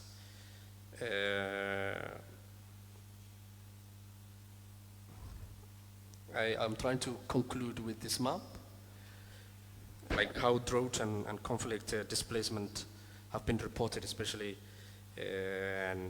by Emergency Response Coordination Center, ERCC, where you can see the entire region, especially in the red part, and where people have been displaced due to drought, conflict, and the like. And actually, my study was before last Anod conflict started, and maybe last Anod conflict could have been exacerbated the situation right now.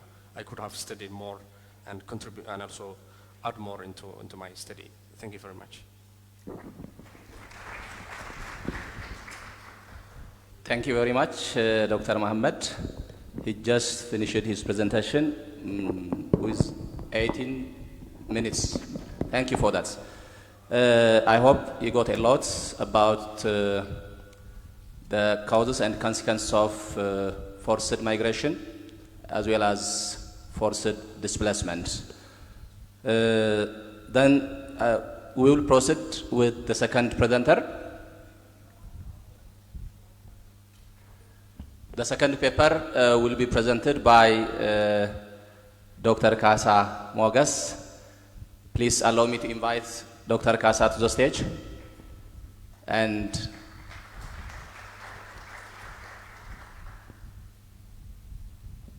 to briefly introduce Dr. Kasa, before that, Dr. Kasa's paper entitled as Exploring the Mediating Role of Environmental Awareness and Values for the Nexus Between Perceived Risks of COVID-19 Pandemic and the Use of Climate-Friendly Transport Modes, Evidence from Urban Passengers in Ethiopia. To briefly introduce who is Dr. Kasa. Dr. Kasa is an assistant professor at Ethiopian Civil Service University, Ethiopia. specializing in urban planning, development, and environmental science. Dr. Kasa is a researcher in different areas, to list some of them. In the area of transportation, in the area of urban planning, in the area of climate change management. Dr. Kasa has many publications on reputable journals. So by thanking Dr. Kasa, I will give also the same time, 20 to 25 minutes, to present your paper, and the stage is yours.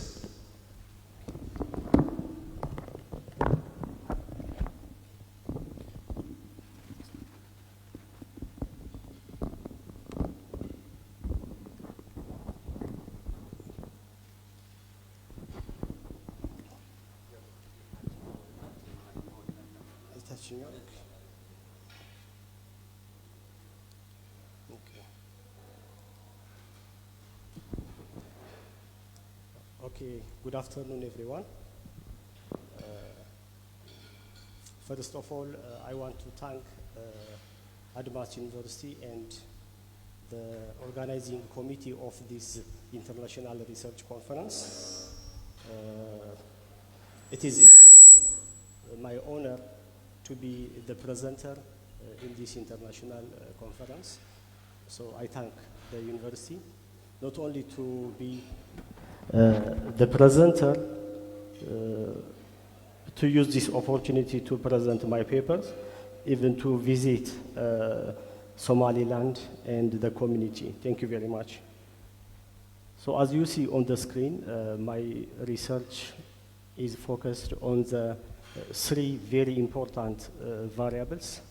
The first one is the perceived risks of COVID-19 pandemic. The second one is environmental awareness and values. The third one is transport use behaviors. What kind of mode of transport are frequently used in urban areas, private or public transportation? So is there a link between these three variables or not? What kind of link?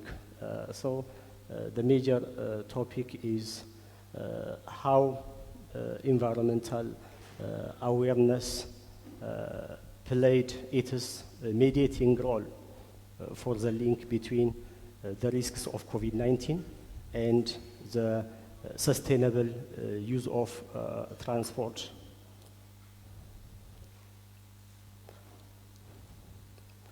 So as you know, COVID-19 is a zoonosis disease. It is transmitted directly from animals into humans. Since 2020, it is declared as a global pandemic by the World Health Organization. Again, COVID-19 is still impacting every aspect of life throughout the world. Because of COVID-19, we have suffered a lot. We have lost many of our families and relatives and friends. Even our economy is also collapsed because of this COVID-19. So Ethiopia is not an exception. So the impacts of COVID-19 are still widely seen in the major urban areas of Ethiopia. Especially Addis Ababa is the most rapidly urbanizing city. It is the most growing, rapidly growing city. It is the most densely populated city. So the impact of COVID-19 was disproportionately disastrous in such kind of cities.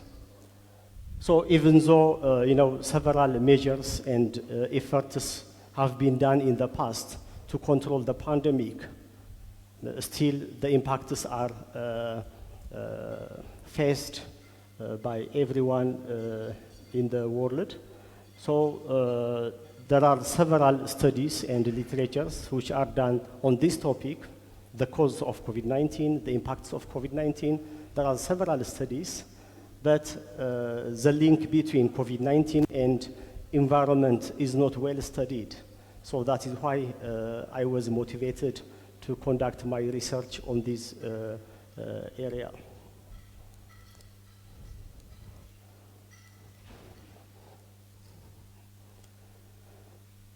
So even though several papers are published in the past on this topic, as I told you, still the origin of COVID-19, the impacts of COVID-19 are points of debate. The different scholars and researchers forwarded opposing ideas regarding the origins and impacts of COVID-19.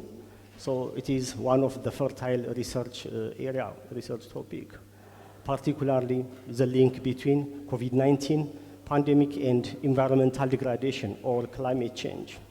So is environmental degradation or climate change the cause of COVID-19 pandemic and some other zoonosis disease? Or do COVID-19 pandemic has an impact on the environmental quality? So these are the most important areas that should be studied. So still, there are several questions regarding this issue. These questions should be answered by making such kind of scientific researches. So my intention was to discover the link between those three major variables: risks of COVID-19 infection, environmental awareness, as well as the transport use behavior in urban areas.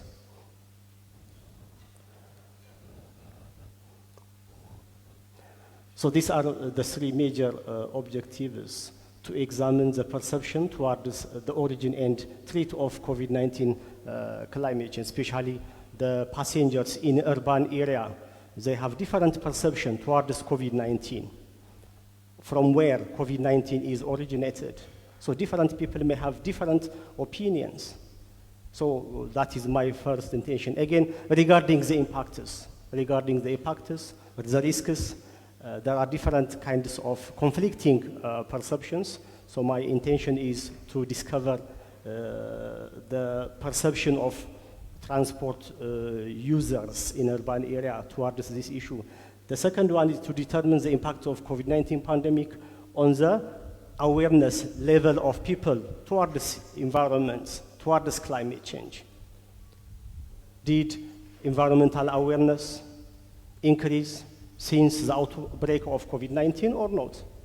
So COVID-19 may contributed for the increasement or decreasement of environmental awareness. So my research was focused here. So how COVID-19 contributed for the awareness level of passengers on environmental qualities, on environmental degradation, on climate change.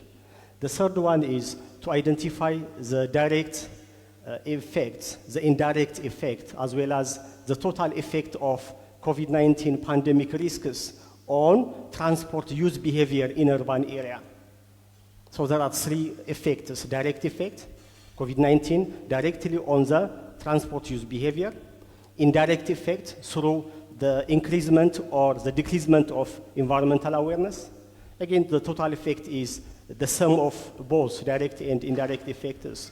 So through that, I tried to discover the mediating role of environmental awareness for the link between the risks of COVID-19 and the sustainable transport use behavior in urban areas. So in order to answer or in order to achieve my research objectives, I have identified about 8 hypotheses. These hypotheses were very important in order to answer the research questions or in order to achieve the research objectives. So I have used different literatures review.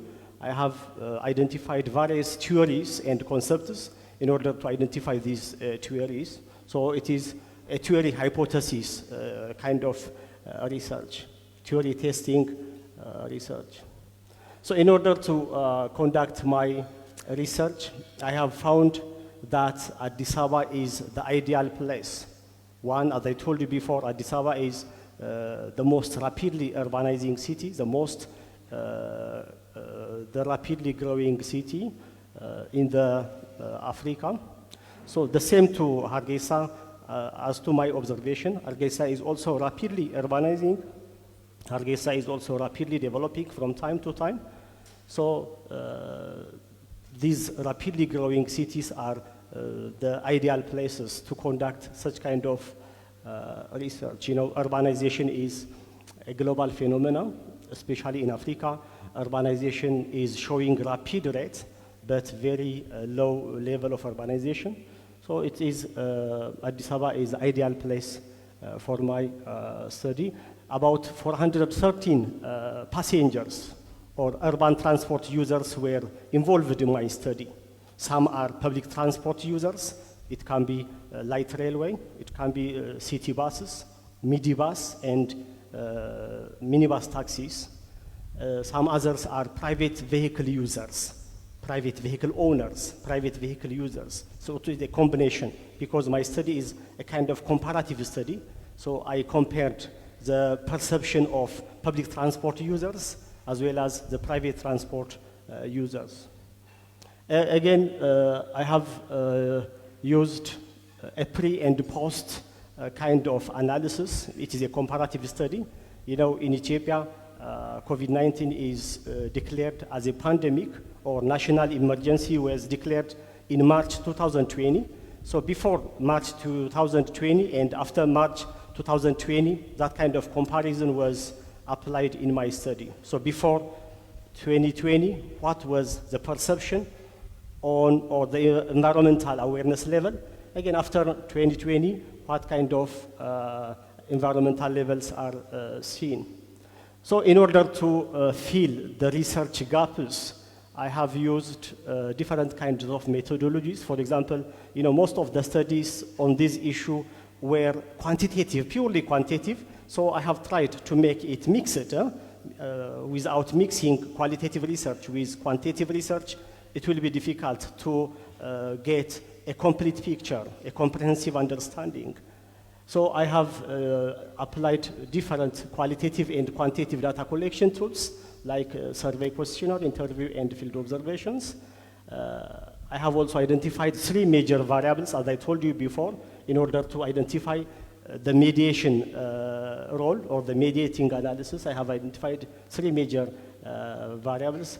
I have also used the most robust data analysis methods, especially same model. Structural equation modeling is the most robust analysis model for this purpose. That is about methodology. So when I come to my findings, you know, I have tried to test each of the hypotheses by using an appropriate data analysis tools. So as you see from this table, you know, almost all of the participants agreed that COVID-19 is a risk to themselves rather than the risk to others. So almost by all participants, COVID-19 is considered as a threat, not only to others, but also to themselves. So this is one important perception. So it supports my first hypothesis. You know, this is why, you know, there are COVID-19 deniers. There are some people who deny COVID-19. Even there are some leaders in different parts of the world who denied COVID-19. So my research indicates that COVID-19 is really a threat. Again, from this finding, you can also understand that most of the participants overall agreed that environmental degradation is caused the COVID-19 pandemic. Most of the participants believed that COVID-19 is caused by environmental degradation, by the misuse of the ecosystem because of the climate change. So these environmental degradation, climate change issues are the major origins of most of zoonosis diseases, like COVID-19 is one of the most serious zoonosis diseases. So most of the participants agreed on this issue. So it is also in line with my second hypothesis. Regarding to my third hypothesis, again, a majority of the respondents indicated that climate change is really anthropogenic. You know, from the different literatures, I have understood that there are some climate change deniers in the morning presentation, you know, there are international leaders, there are some scholars and researchers who denied climate change. So I want to test this issue. So my respondents believed that climate change is not caused by natural forces. It is really caused by human beings. So human beings are the cause of climate change. Human beings are also the solutions for climate change. So that is another fantastic finding from my study. So even the fourth hypothesis was about the climate change issue, which is mentioned before. So climate change is not only perceived as anthropogenic, it is also perceived as a threat to all humanity. It is a threat, especially in the developing countries. Climate change is assumed as the most catastrophic threat to all human beings. So the pandemic, so because of this, you know, COVID-19 is originated from environmental degradation. Climate change is caused by climate change.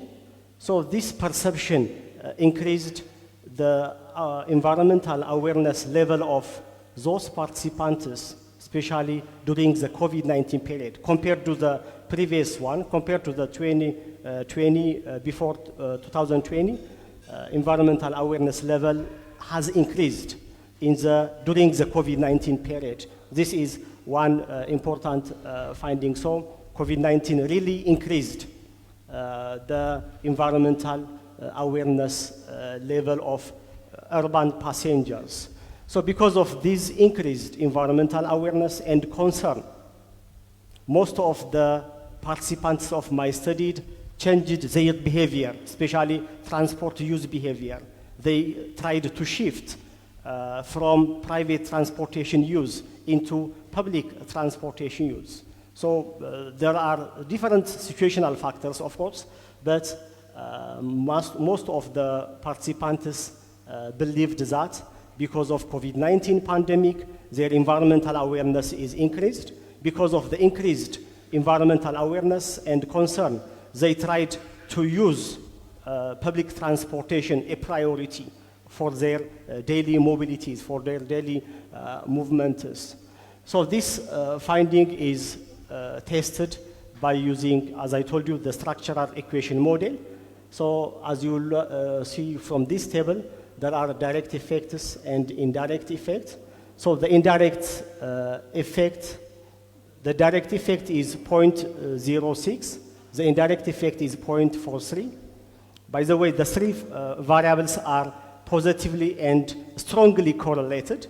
That means there is strong correlation as well as positive correlation among these three variables. But the correlation between COVID-19 and sustainable transport use is only 0.06. It is very weaker. Even though the correlation is positive, it is a very weak correlation. But if you look at the indirect effect, the effect of COVID-19 on the sustainable transport use through enhanced environmental awareness, it is about 0.43. It is a moderate kind of correlation. So the indirect effect is greater than the direct effect. So the effect of COVID-19 on the sustainable transport use behavior is because of the increased environmental awareness.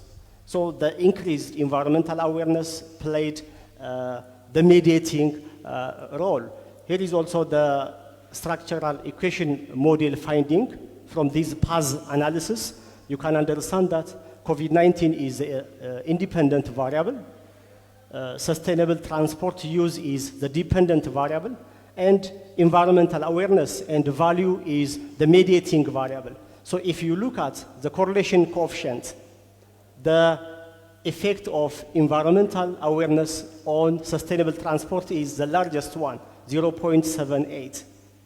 But the effect of COVID-19 on the dependent variable is only 0.06.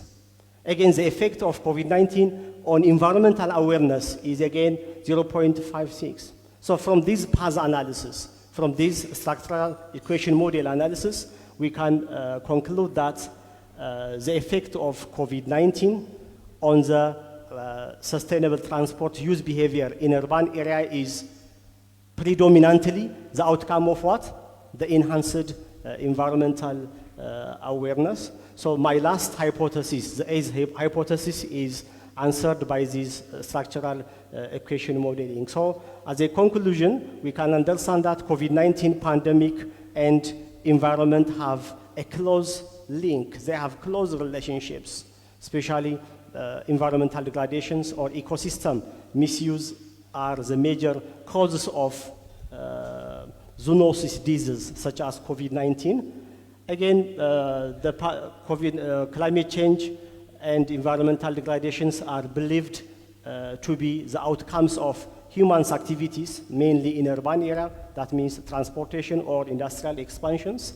So this is also another important findings. So in general, the effect of COVID-19 pandemic on the sustainable transport use behavior is the outcome of enhanced environmental awareness.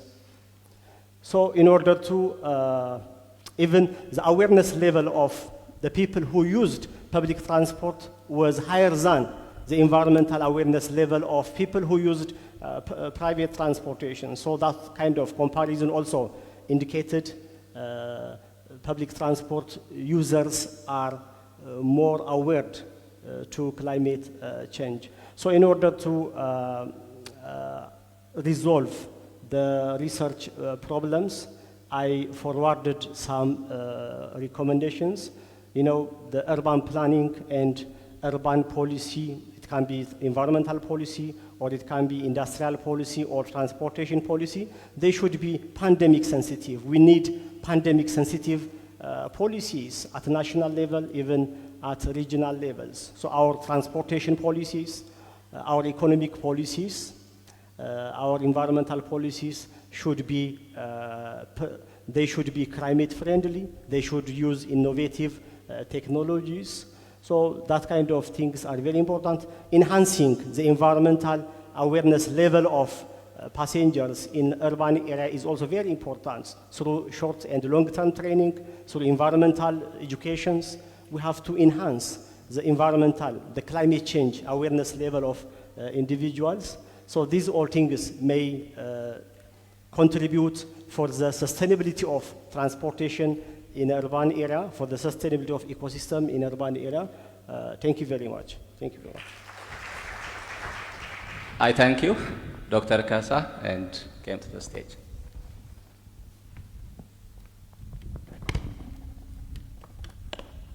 I hope you got a lot about COVID-19 related matters. I will not summarize actually. So immediately within, I think the remaining 25 to 30 minutes, we will have a kind of discussion. Issues will be forwarded from you participants, and I will give chances starting from this row. 3 from each row, totally 12, because I thought 30 minutes is enough.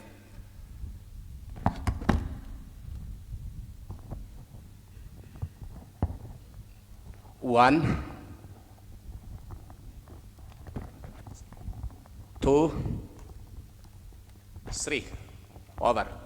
Then from this side, 4, 5 back of him.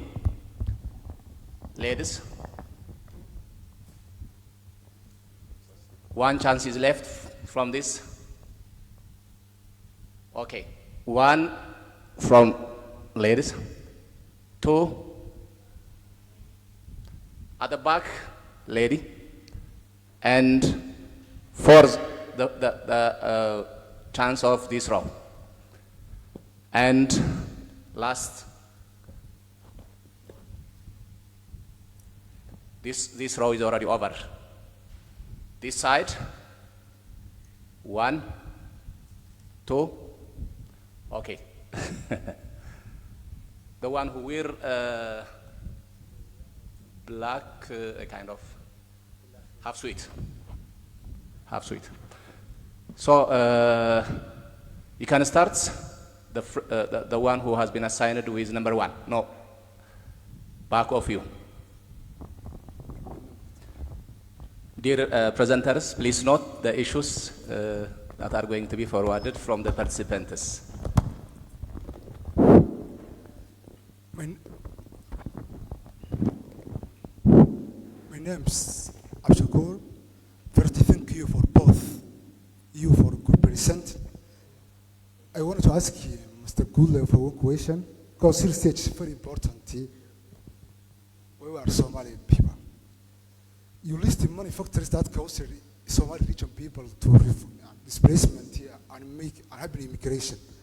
So my question is, how do you see if you are called Ethiopian government, it itself is one of factors Somali region is to do this to displacement of unhappy forced migration? Because previous Prime Minister Haile Mariam Desalegn and Abdi Ilay, who is the previous leader of Somali region, they are friends. Sometimes we can call Abdi Ilay safer of Haile Mariam, a new police who familiar with crimes support Haile Mariam Desalegn. So my question is, how do you see if we are adding the factors that cause immigration, Ethiopian government itself? Thank you. Thank you. Number 2, Yosef.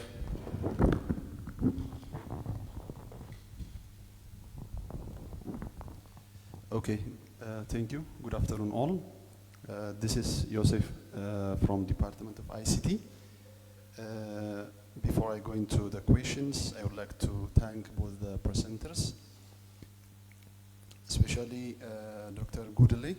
You try to show us what actual image is there when we talk about this migration and displacement. But I would like to know that what type of research was that, and I want you to focus and clearly put out the findings of your research, and also what are your recommendations, if there are any. I would like to know those points. My second question goes to Dr. Casa. Actually, you showed us in your presentation your research is kind of comparative research to show what is the perception of people.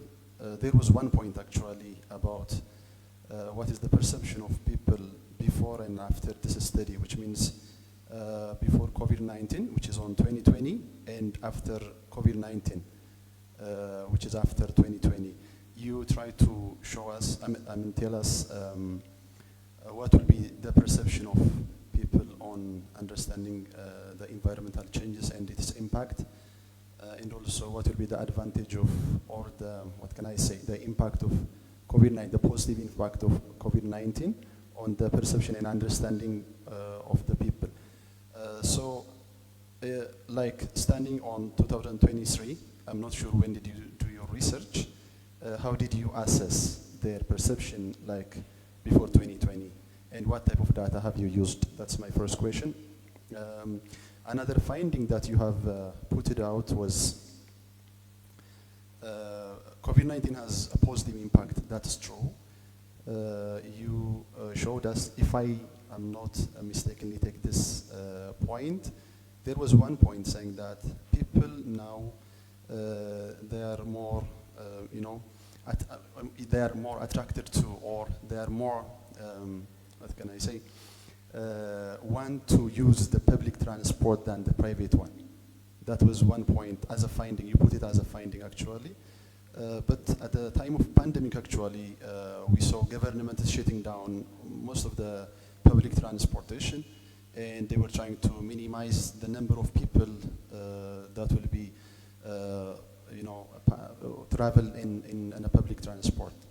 But your research come up with a different perception, saying that people now, actually it's true, when we use public transport, yes, it has a good impact on reducing the maybe the climatic changes, or have a positive impact on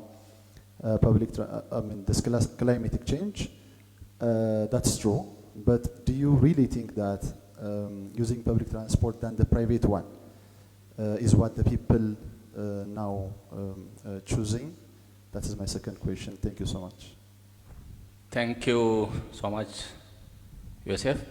Those who are taking your chance after Yosef, be limit your question for a maximum of 2 questions and be focused with much apology. Then next.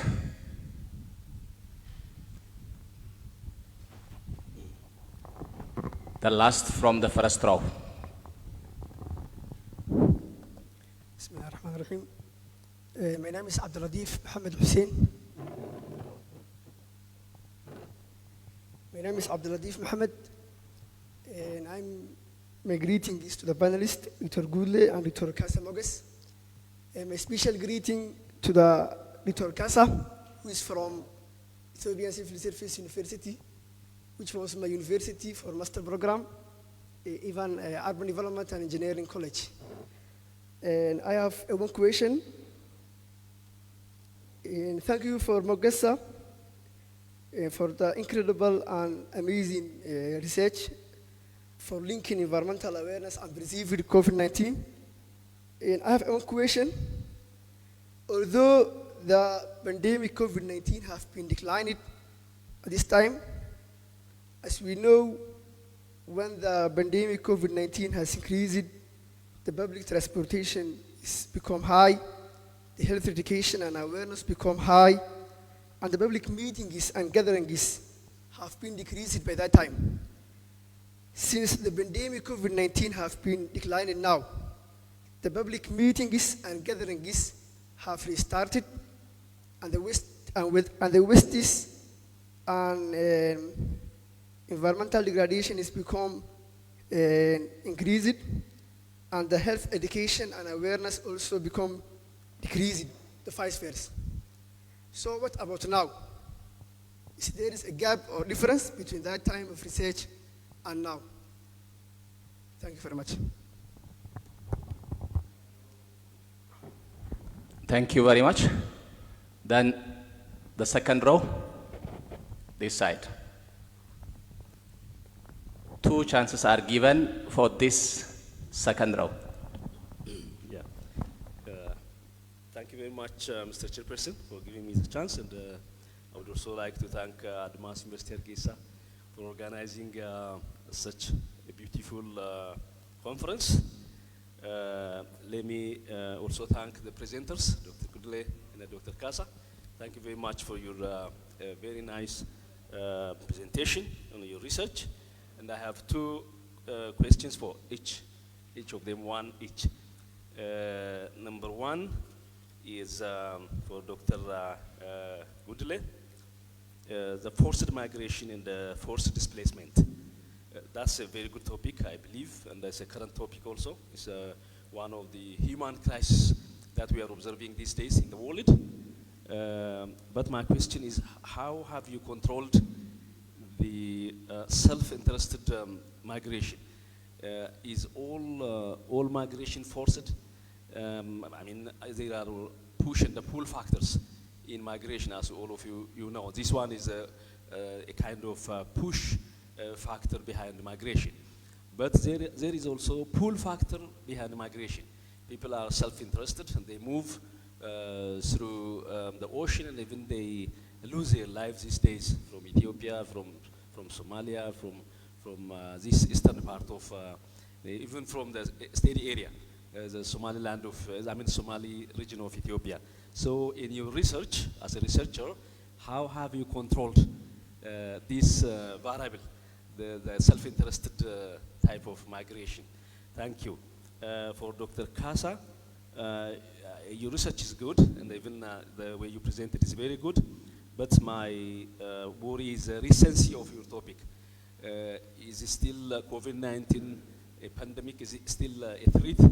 Because the World Health Organization, as they said, COVID-19 is no more a threat for human being. How do you see the recency of your research? One.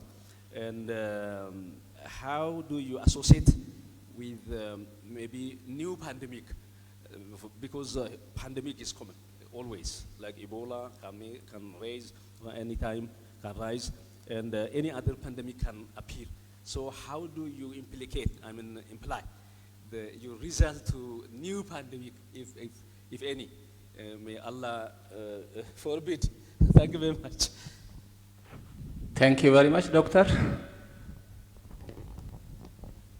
Yeah.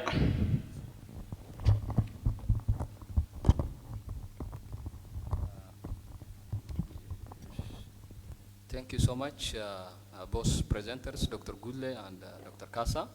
I would like also to thank the moderator. My question is, the first question is to Dr. Gudle. I wonder if you tell us who you are. Okay, sorry. My name is Dr. Sharmarke. I'm from Jijiga University, College of Social Science and Humanities. My first question is to Dr. Gudle. I think the topic you presented is very critical and it needs critical analysis. But one thing that I have not seen during your presentation is that, you know, the conflict in Somali region is very long and complex. It's a 27 years conflict, which started maybe a long time ago. So if we wanted to narrate or if we wanted to understand about the conflict in Somali region, we need to go back to the historical accounts so that we can give full picture about what happened in the region. And that particular analysis were not given critical consideration during your presentation. Maybe it may be important to see, you know, the conflict in the Ogaden region is mainly between ONLF and the Ethiopian government. Also the abuses committed by the Liu force or the Liu police maybe in recent times. All the analysis should capture, you know, these historical narratives in order to understand, you know, the full picture. That may be one important issue that is missing. If you consider that analysis, it will give more weight to your, and credit also to your research findings. And the next question is to Dr. Kasa. I think one of the problems I observed in your analysis is that you mainly use the convenience sampling, which can be particularly applied in a qualitative research. But most of the finding talks about quantitative research. And you said also you used the mixed method. Most of the data presented is being quantified.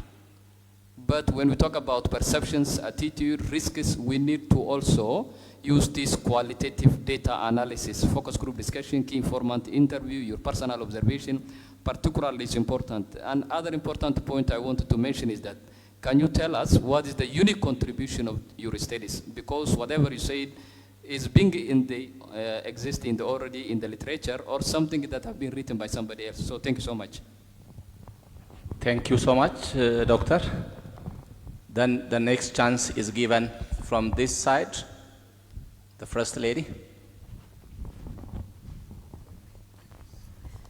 I'll claim the First Lady. Yeah, first of all, thank you very much at Mass University for this excellent research forum that we are having in Hargaysa, and thank you very much both presenters and the chairman too.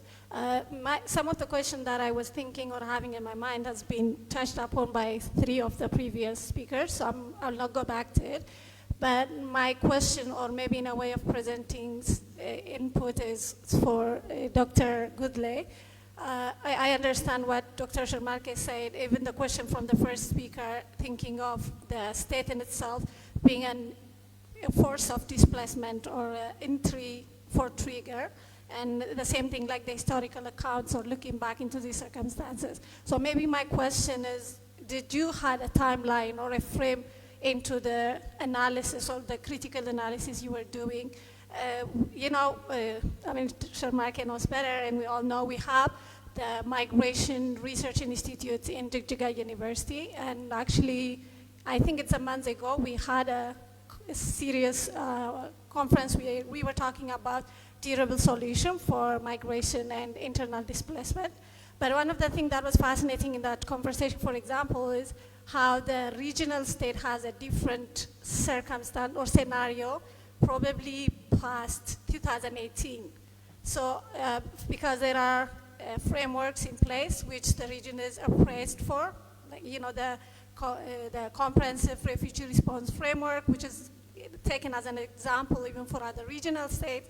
And you also have more than 36 sites placed for relocation of internally displaced people. I'm not downplaying a lot of movements, migration, and conflict still going on in the region, but there are some elements of like this. So I'm asking, did you have a time frame so that you were not looking into these ones, or how did you want to bring in this into your analysis? Thank you. I thank you. Number two, this one. Yeah. Thank you guys so much. That was a nice presentation. Just before I jump to my conclusion, I'd like to give you like one statement. Next time you are presenting or we are doing this kind of conference, if you can crack a joke, it will be very funny. Like I've been a lecturer at Armas for 4 years, on and off. And I can feel and understand when students are feeling boring, okay? Going back to my question, I have a question for my friend, Dr. Mohammed Osman Gulle, who happened to be the first batch from Armas together. Gulle has emphasized the relationship between climate change and forced migration. That's a very interesting relationship. I was wondering, like, which one is fueling the other? Is climate change fueling forced migration, or is it coming from the forced migration to climate? And just before I hand it over, people who are, apart from the people who are being forced to migrate, do you think like there are something we can do for the people that are left behind so that it doesn't affect, or like when people are forced to migrate, there are other people that are left behind, right? These people that are left behind will think those people as a role model, and the whole people will start moving gradually. It might take like a couple of decades, but the whole people will move. How do we stop that from happening? Thank you so much. Thank you so much. That side. 4 chances are given, I think, in this side. Yeah. Thank you very much, panelists. My name is Dek Usman. I'm from Institute for Strategic Insight Research, ISIR, and I am former student at Admas University, 2015. I have 4 questions in 2 professors. Dr. Goodley, what is a scientific relationship and correlation between the forced migration and the climate change? Can you share evidence-based connections? The second question is, what are your findings, key findings? And you did research, then what do you find? Also, can you share or provide any recommendation? The other professor, Kaisa, I asked 2 questions. How is COVID-19 interrelated environmental change? Can you provide any indications between that relationship or correlations? Other question is, how is your research is relevant in the current climate issue? Thank you so much. Yeah. The one who will have sweet.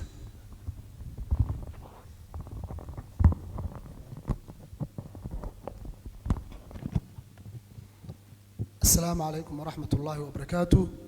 My name is Mubarak Mohammed Hussein, and I am Master of Political Science and International Relations. Thank you, both doctors, Dr. Gule and Kasaya. And I say, and I send a special greeting to Dr. Gule. Dr. Gule was one of my best teachers. We were met when we were our class, and after that, and I say, Dr. Gule, thank you 100 by 100, and all our class, and I never forget for my life. After that, my question is, when we are talking about droughts and conflicts displacement, Dr. Gule, what is the relationship between climate change, migration, and also natural resources? And also, how forced migration can be solved? Thanks all of you. Thank you very much. 2 chances are left on the last column. That side is over, I think. This side, the last column, last row.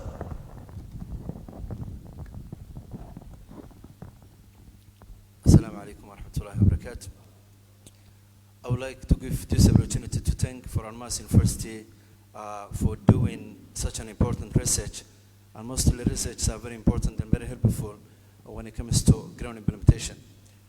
I would like to thank also Dr. Kasa and Dr. Mohammed Goodley, mostly for the wonderful and effective research they have already presented. I will be asking you by one question by each. For the first question, I will be asking by Dr. Kasa. I think that's a very important research, most likely because COVID-19 was really a very great problem, most likely in the developing countries. Because most likely COVID-19 was really affecting globally, but the way it was really affecting was mostly different. And it was really most likely more challenging to the developing countries. So in case now, I think currently just the way that most of the presenters and participants already mentioned, COVID-19 is not there now currently. But in case, for example, if this COVID-19, I think back to maybe globally and even maybe in the future direction of your research, for example, what are your main recommendations that you can most likely provide, like developing countries like Ethiopia and Somaliland? And most likely we have many policies. Most likely our policy framework in Somaliland and Ethiopia, we have many policies. But our policies are not effective when it comes to implementation.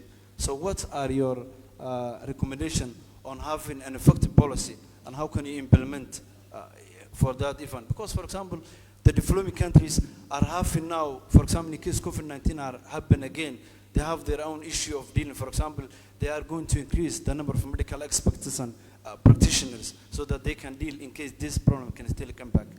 That's my first question on Dr. Kasa. Second question, I would like to go to Dr. Mohammed.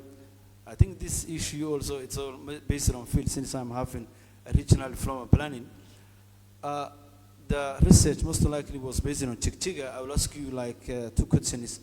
What are the practical lessons we can get and we can apply that research you made in Chikchiga, the same case in Somaliland? COVID-19 also, migration it become now a very great problem in Somaliland. And our people are increasing in natural increase because the number of beds are higher than the death. And also people are come from the migration. For example, I think 2015, 2016, more people was drought was affected in the countryside and people were joining mostly in the urban areas. So what are the challenges that migration are most likely impacting and creating on the urban areas? And how can we have an effective policy to control since the migration are mostly creating a pressure on resource, as also Dr. Fayera mentioned? Thank you very much. Thank you very much. The last chance that has been given from backside of him. Assalamu alaikum. My name is Fahima Saeed, MBA student from Armas. My question towards to Dr. Kasa. In your study, how did COVID-19 impact on the public transport, mood choice decision, and travel behavior during COVID-19 pandemic in the major urban areas of Ethiopia? Thank you. Thank you, all of you. Thank you very much. And the mic is already turned back to the stage. Yeah, that's why I will give you the chance actually. Before I give for you, let me forward, let me use the chance to raise one question. My question goes to Dr. Kasa. Actually, it has been tried to be touched by Yusuf. In your finding, Dr. Kasa, I came to look that as a result of COVID-19, people are shifted or passengers are shifted from private transport to public transport, if I am not mistaken. Yeah. How can we conclude that this is the shifting of transport from private to the public is only as a result of this COVID-19? Because especially in Ethiopia. As you know, there are high rise of fuel price. There exists also high rise of purchasing price of private cars. There exists also high rise of increase in spare parts of private cars and so on. So how do we control those, macroeconomic variables, and how do you reach this conclusion or final conclusion? And how did you, what is your saying from the World Health Organization's recommendation during the outbreak of the COVID-19 was recommending social distancing?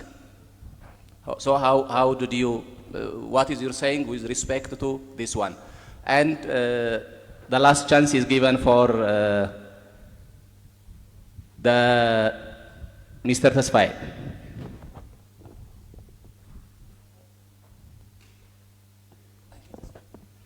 They say in Amharic proverb that the husband even craves.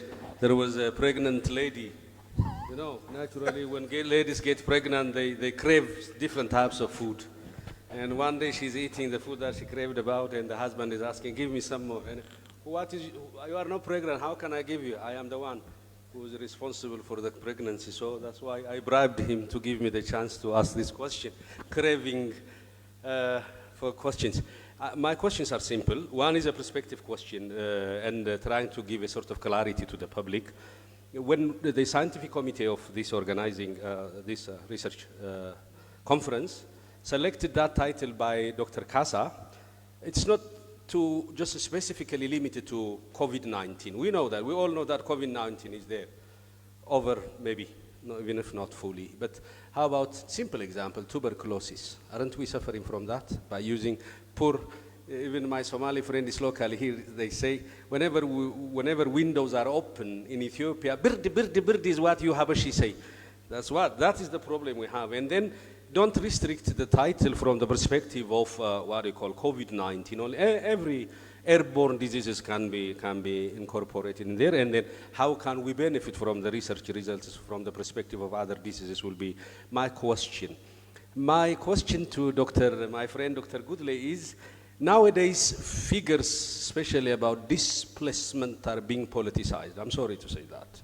As an Ethiopian, I clearly know it. One source, one area, one incident is reported by different people from different perspectives, by misusing, abusing, or using the figures. I'm not a politician, I don't know. But I see the news, and the news has got different perspectives. For example, what struck me to ask you this question is, out of 1 million people, about half of the million are displaced by war, whereas the remaining are drought and blah, blah. But as to the information that we see in the news, in Somali region only, about 4-5 million people are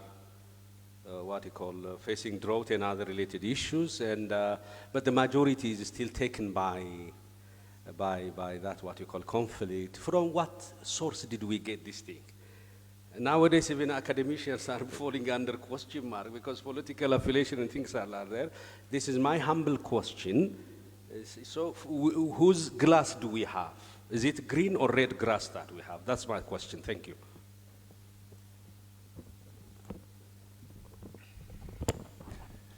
Thank you, Mr. Tasfai, for the clarity you provide for the participants and for raising the question also. So what we are going to do is, questions has been raised for both of them. So I will give the chance according to the order of their presentation. So the first chance will be given to Dr. Mohammed to say something on the issue that has been raised from your side. Dr. Mohammed, it is your turn. I think you have a mic. Yeah, thank you very much. Thank you all for your questions. I have at least 6 pages of questions. And I have the right to answer some of them. I don't know, I have the right maybe not to answer some of them. But to just save the time, Abdushakur asked a question related to when it comes to displacement or forced migration and forced displacement, especially in the Somali region. I think as the way I understood his question was, what is the government role of these displacements or these migrations? First of all, when I was sending the presentation, even the technical people were complaining. It is a 22 slides, they said, and it could have taken more than that, and it could have taken even an hour or plus to present the whole paper, and then especially apart from the putting some kind of a highlights. And first of all, I would like to clarify again to those of you who asked questions about the entire region of the Somali region. And my study area was not the entire Somali region. The Somali region is very large, and as Dr. Shamarki also mentioned, it is very complicated, or the situation is very complex, and you cannot just simply see from one angle. Sometimes you can see from multidimensional perspectives or multidimensional angles. So my study area was only focusing in the eastern parts, specifically in three main camps or villages, whatever we call them. And the area that I grown up, it's called Kama Bakor, and there is also another area called there was a name, I forgot the specific name of that village, but three main areas, especially in that eastern part, was my study focus, because the interest was actually came from every Ramadan or every year. There are some members of my family are always coming to our homes and asking some help.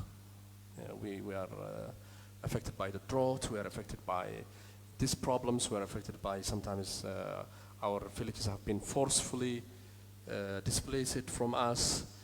We have so many other problems, our children don't have education, all these things. And I used to say, then I decided why not just go there some places and whenever we have chance. And it's just not far away from Hargaysa, it's only 120 kilometers. And so I was trying to clarify that only my study area went in that specific location. I haven't studied Jigjiga, I haven't studied other regions and like Daghaburo or somewhere other areas in the Somali region. And so, but when it comes to the government role regarding the questions of Sharmarke, and sorry, Abdul Shakur, there is a quite number of literature which is actually documenting how the Liu police with much apology, Dr. Mohammed. Yes. As we are approaching to Asar prayer time, try I would like to make it speed up. Yeah, sorry, thank you.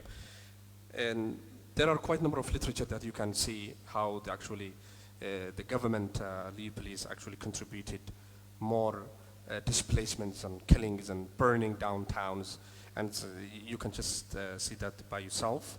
The impact of the forced migration in the region is profound. The Ethiopian government has taken some steps, especially in the Somali region government, but actually that's not quite enough. There is an urgent need for increased international assistance.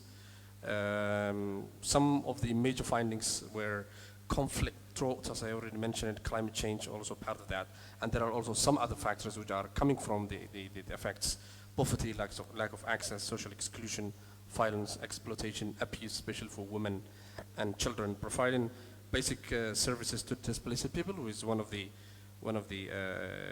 recommendations. And there are quite a number of actually policy recommendations I put at the end, which is more going to legal and policy frameworks, investing in conflict resolution in the peace building strategies, providing durable solution for IDPs, improving access to basic services, empower women and girls. These are actually the policy recommendations that I made. Yusuf also asked a question related to findings and recommendations, and I think I just went through, and I can also share with you the entire document, so you may have some idea on it as well. Dr. Fiera also asked how the self-interested migration could be handled. I didn't study the I just only studied only the forced one, the forced migration, the forced displacement. I never studied those people who are voluntarily coming to maybe to Somaliland, or maybe who are, because of their own personal interests, are moving. Those who are being forcibly moved or are impacted. Dr. Shamarki also asked a question related to the critical aim and perspective of the paper. Of course, I agree with you that maybe some of the analysis I made might not be that much critical, but I did not study it on the on and left and government actually fighting, because of that was not my study area. I was just only seeing how this forced migration displacement are specifically in that region, especially in that area. Okay, Trisit, I asked some other elements, especially, and to be honest with you, this paper has been submitted. I submitted this paper to that conference you were talking about, and because there was a conflict of program, it was 26th June, the national holiday, and I couldn't attend. And then I said, why not I also share it with also our international conference. That was back in May. But in June, I couldn't go. And then when we decided to have the meeting in July, I was trying to also present here.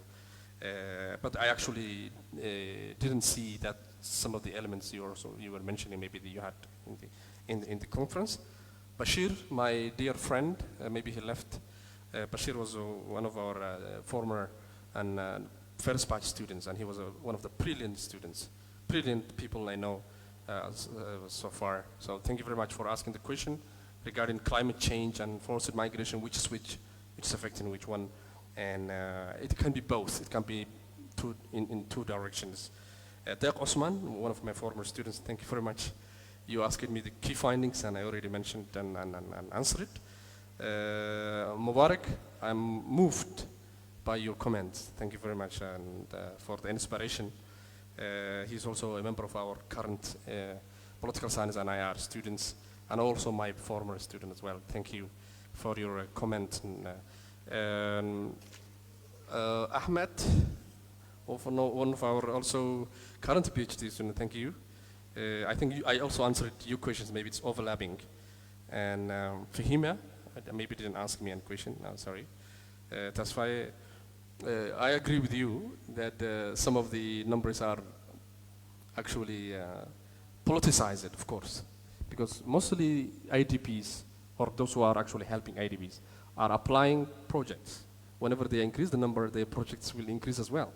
But but there is a fact that people who are moving even some other regions of Somalia, Puntland, Somaliland, maybe those people who have left in Las Anod now, just moved towards the that areas I was studying.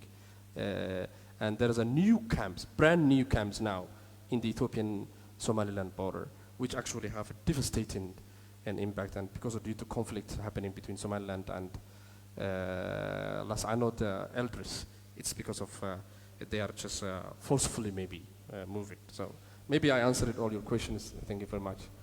Thank you very much, Dr. Mohammed. You have gone through each of them, even by calling their name. Thank you. The next, I will give the mic for Dr. Kasa. As we are running out of time, Dr. Kasa, with much apology, I kindly request you to sum up with 3-4 minutes. Thank you very much again. Thank you very much for all comments and questions. They are really important. Of course, this research is already accepted for publication in the Journal of Frontiers. In the coming few weeks, it may be officially published. So it is a recent study because it was conducted in 2020. I used a comparative study, that means about 2 years before 2020 and similar 2 years after 2020. So it was conducted before WHO declared that issue. By the way, the declaration, the new declaration of WHO is also debatable. There are some recent studies that show that the recent decision of WHO is not made at the right time, because still in many parts of the world, the impacts, the infections of COVID-19 are seen. Not only COVID-19, there are also different variants of COVID-19, the Delta. Even recently, I heard from the news, the bird flu is emerging in recent times. So there are similar viruses, there are similar pandemics which are still being created all over the world. I also disagree with the decision of WHO because it is not at the right time. Anyway, my research was done before this declaration was made. That is one point. It has also an implication, as Tesfaye said, not only for COVID-19, even for other similar zoonosis diseases. This research has its own implication because our policies should be pandemic-sensitive policies. We should focus on proactive measures rather than reactive measures. We have to focus on preventive measures. So it has its own implication. So I used the comparative study, as I told you before. 2020, the perception was clearly based on memory, because there is no well-organized data set about the perception of people for climate change, especially for transport users. So because of that lack of well-organized data set, I used perception. Again, survey based on perception is reliable if the time frame is very short, like 1 year, 2 year frame is very short to remember, to memorize. So it is not bad to make such kind of study. So that comparative approach helped me to really estimate the impact of COVID-19 on the environmental awareness level of people since 2020. So, of course, during COVID-19, the supply of public transportation is highly reduced. The number of passengers are restricted by different vehicles, but still the predominant mode of transportation in many urban areas is public transportation compared to the before pandemic. Of course, I have also published a research on this issue, the impact of COVID-19 on the modal choice of urban people. It is already published. So from that research, I could understand that the use of public transport in the post-pandemic outbreak period highly reduced compared to that before one. But still, public transport is the predominantly used mode of transportation. So that is my remarks on this issue. So I used a convenience kind of sampling or accidental type of sampling in most of transport researches. The probability sampling technique is very difficult practically. It is very difficult to use systematic sampling, simple random sampling, because if you want to collect data from passengers, from transport users, you cannot get sampling frame. There is no, if it is household survey, you can collect data from statistics offices, etc. But transport users are mobile by nature. They don't have a fixed address. So it is mostly non-probability sampling technique is used.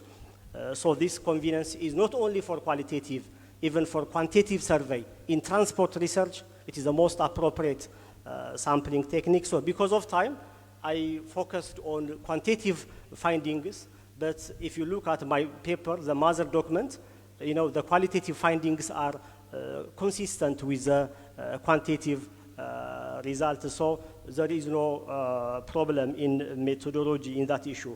So my research is, it has its own unique contribution from the perspective of developing countries like Ethiopia, from the perspective of transportation, because most of studies on the impact of COVID-19 focused on industrialization, on agriculture, on tourism.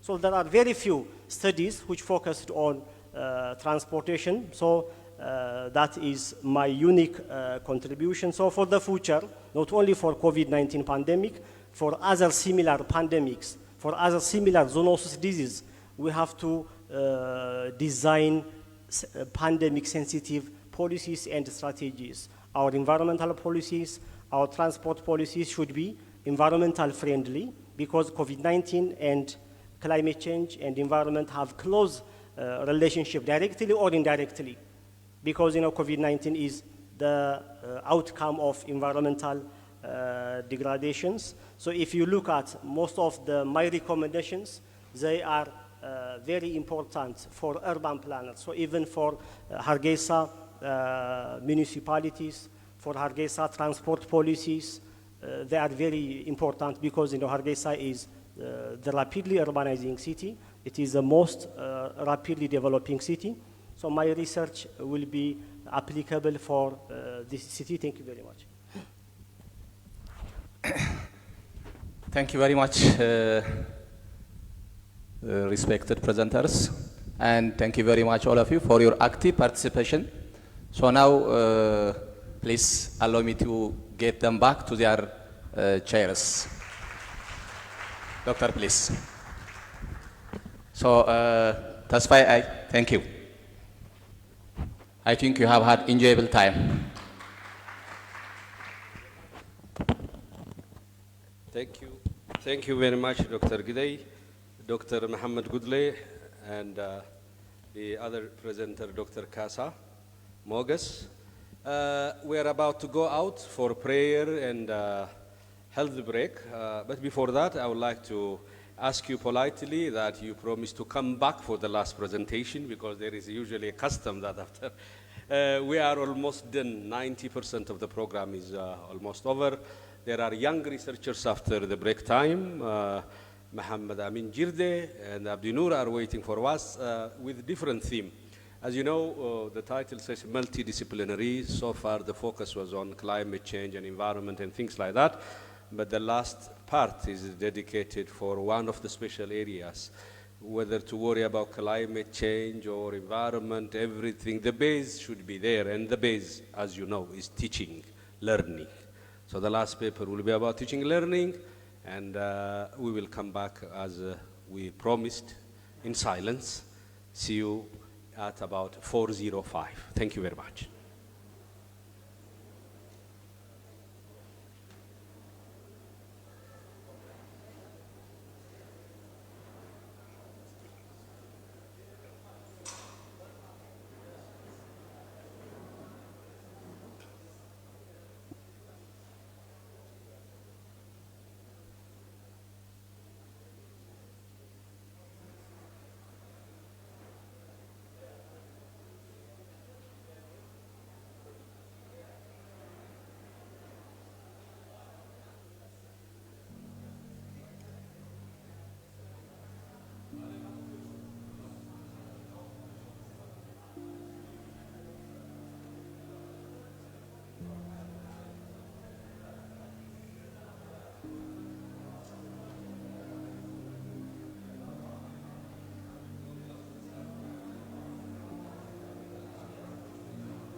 Ladies and gentlemen, this is my call to resume the last part of the presentation this afternoon. Please have your seats. It won't take us much, maximum of 30 to 40 minutes after this, and we'll be going home. Please, let's have our seats. Thank you. This is my last call.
Hello, ladies and gentlemen. Please, let's have our seat and start.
Welcome back, ladies and gentlemen.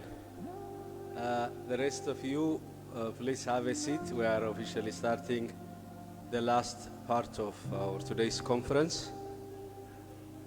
Ladies and gentlemen, according to our schedule, the last research paper of the day will be presented. This paper will be moderated by Dr. Sharmarke Chama Duxiye. While I'm inviting Dr. Sharmarke to the stage, I will present the profile, the brief profile of Dr. Sharmarke Chama Duxiye. Dr. Sharmarke is an assistant professor in sociology at Jigjiga University. He holds a BA and MA degrees from the University of Gondar and a PhD from the University of Basel in Switzerland. Previously, he worked as a deputy director of the Registrar's Office, vice director of the College of Continuing Education and Distance Program, head of Human Resource Administration and Development of Jigjiga University. He also worked as a consultant to Resource Conciliation and Inter-Africa Group in projects and conflict mapping in Somali region of Ethiopia and countering violent extremism in Ethiopia. This is our beloved doctor, a partner and friend of our university. At this session, as I said earlier, it's only one paper with a totally different thematic area that we present. It is more of about teaching. As I said, some of you may say, so far we have been talking about environment, climate change, man, so all of a sudden, why are we talking about education? And the answer is simple, as you can see there, multidisciplinary. And so even some other papers would have been presented had they passed. More than 20 papers were presented, but the ones who are relatively better in quality are selected. And this will be the last. The floor is yours.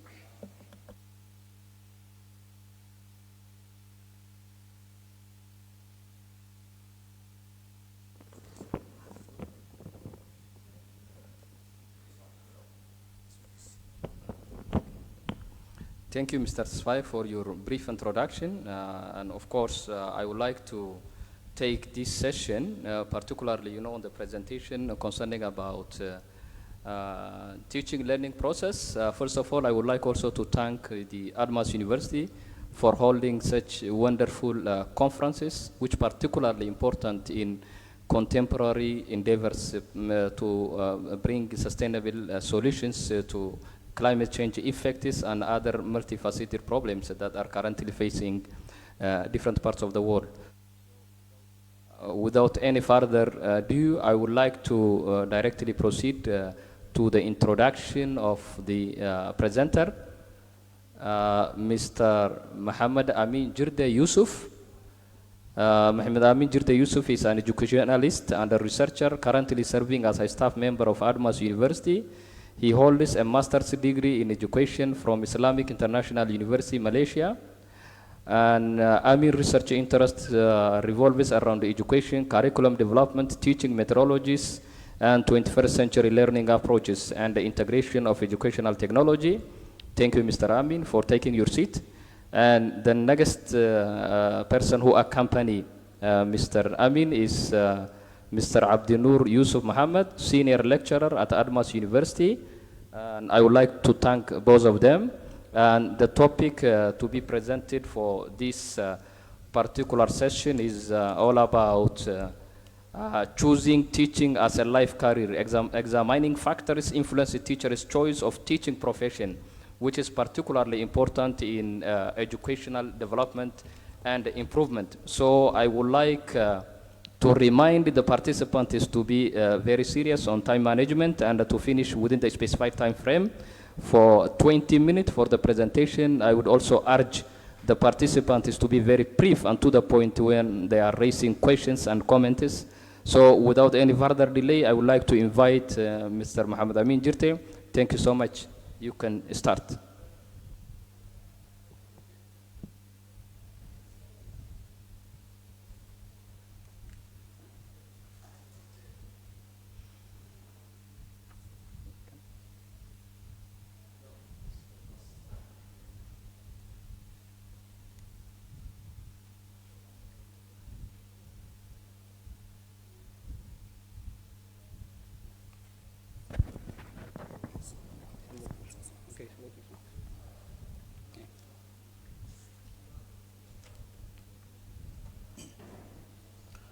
Okay, Assalamu alaikum. Good afternoon, everyone. I hope every one of you are doing great.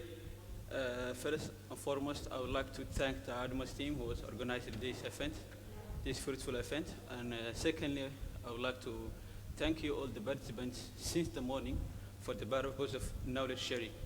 So as you can see in the screen, our topic is entitled Choosing Teaching as a Life Career, examining the factors influence teachers' choice of teaching profession. So in summary, basically it's our research is trying to investigate the reasons or the motivations that make an individual to choose the teaching profession. Instead of thousands of disciplines, thousands of professions, why someone is choosing teaching as a life career. So this is the main point, the main interest of our topic. Coming to the next slide, which is the presentation outline. As you can see, we have 8 points to discuss in the slides.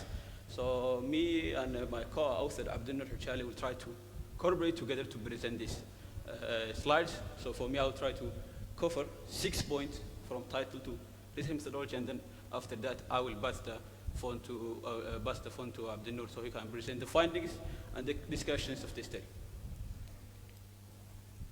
So first, before we dive into our study, we have 3 main points to understand first. First one is the importance of education, which is an obvious thing.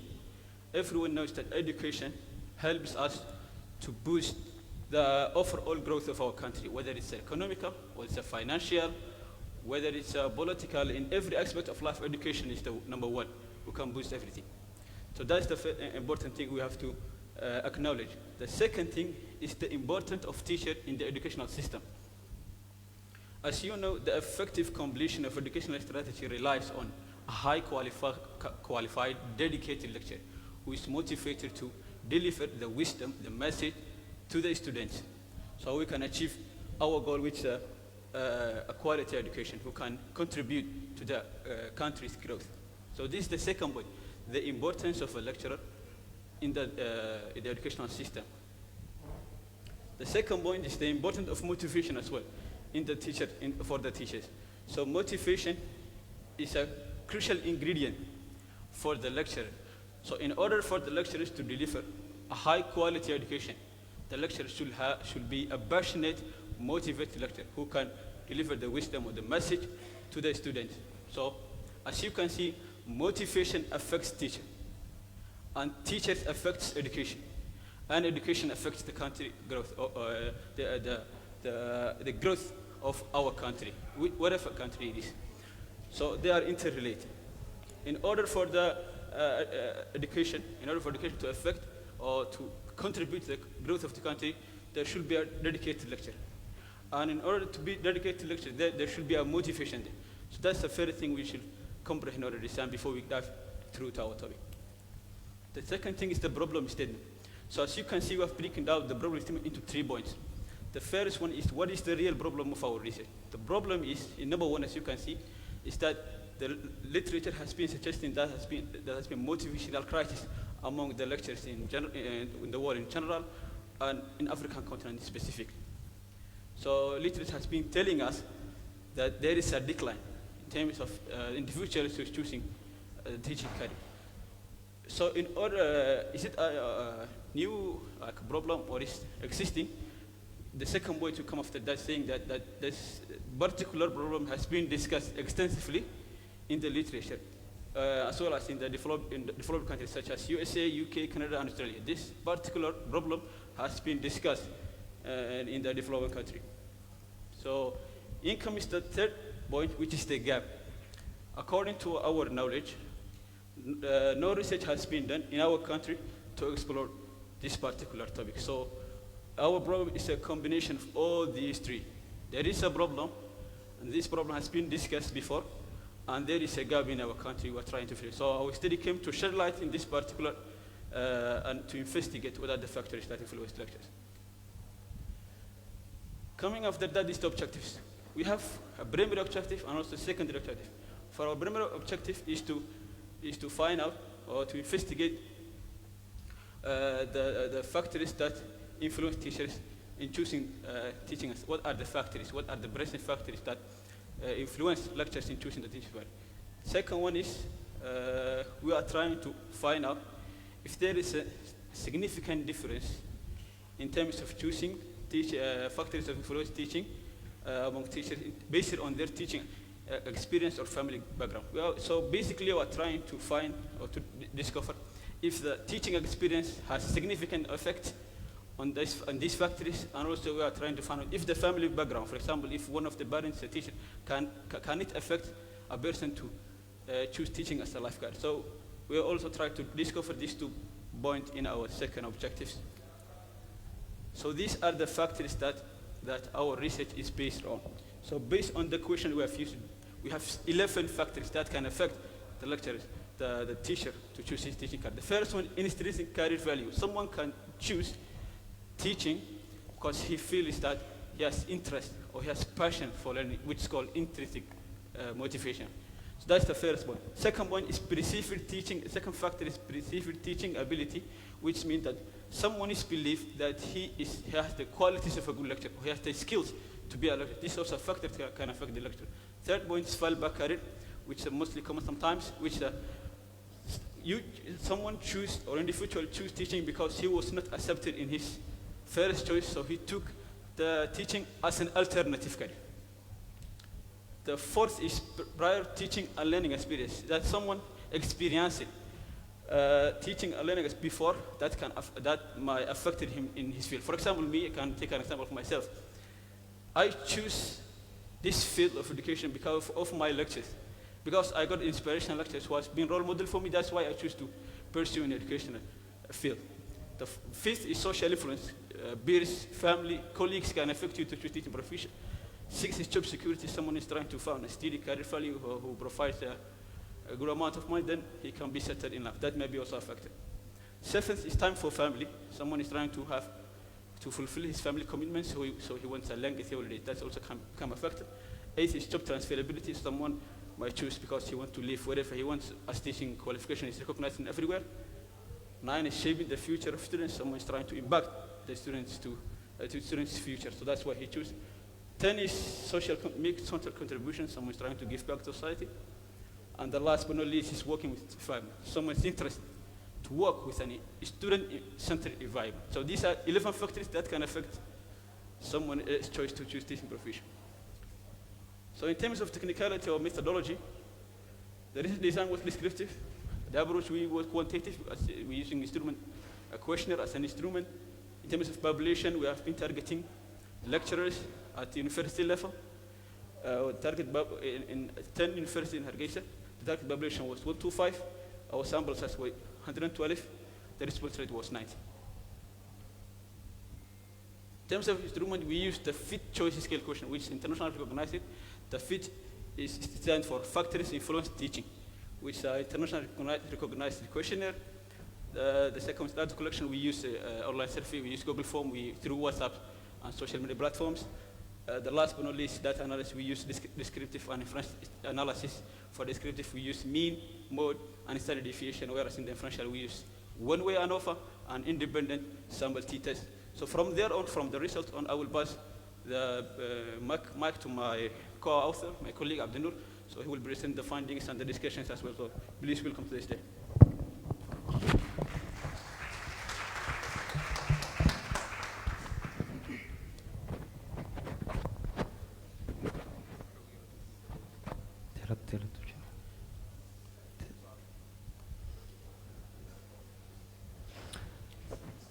Okay, Assalamu alaikum warahmatullahi wabarakatuh.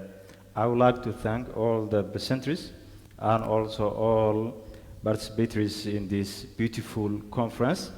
I would like to continue from here, but in Somali we say we have a word called ituso itafsi, which means show me and let me touch the thing. In here, we will show you the thing, but you cannot touch it. It's really, you will see here, very evidence clear. According to the demographic information, the education in Somaliland, male has the highest rank. 91% of the lecturers in the universities are male. When it comes to female, they are only 9%. So there is a gender balance is missing here. Maybe girls they can claim when they see this one. When it comes to academic qualification, master lecturers are more when it comes compared to PhD. So PhD is very low in the academic field, but masters qualified lecturers are more.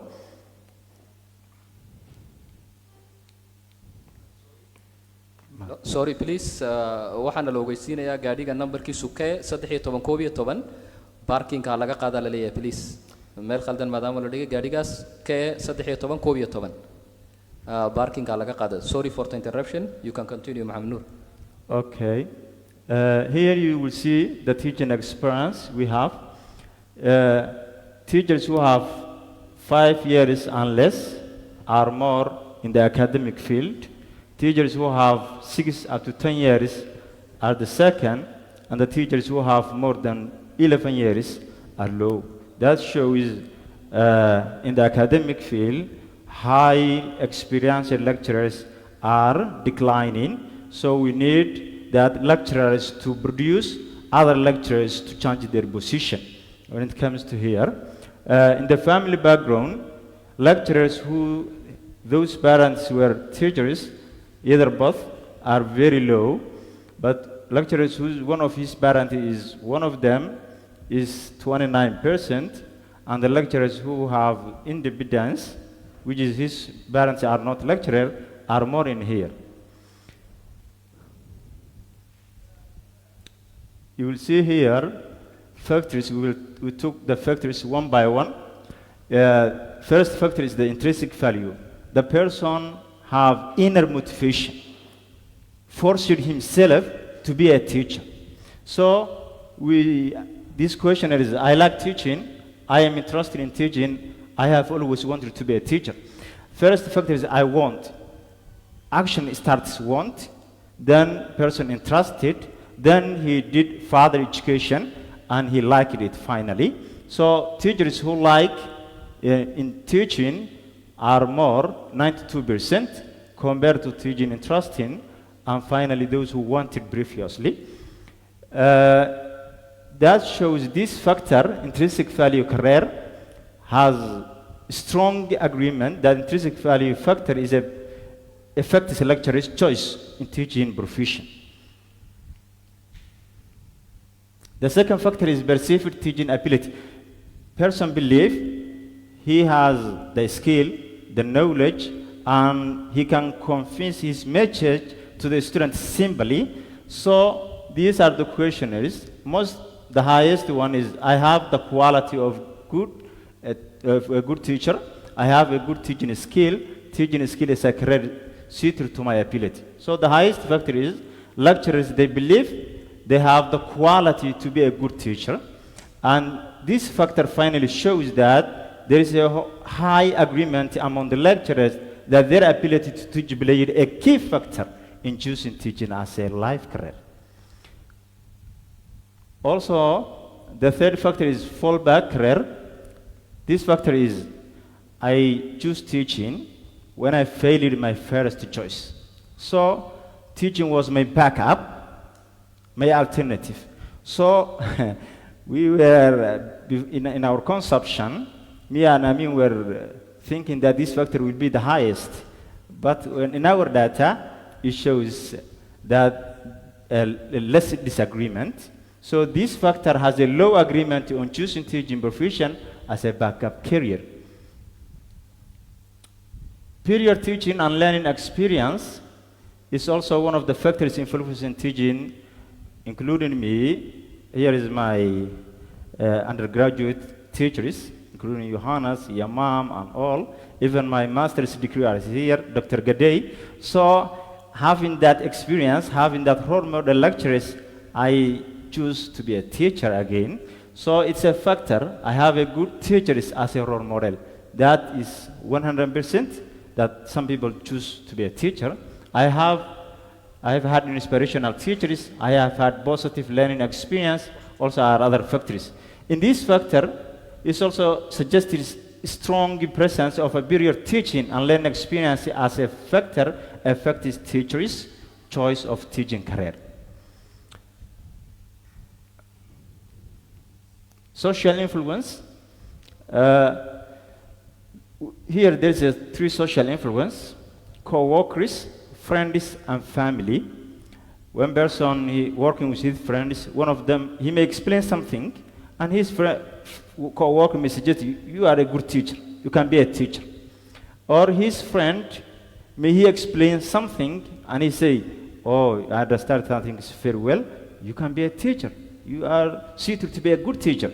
So it's also a factor. Family, the lowest one is family. Family is not a highest rank, but co-workers and friends have the most influence for the lecturer to be a teacher. So this factor is also shows that social influence has a moderate role as a teacher's choice, as a teaching factor, as a teaching profession.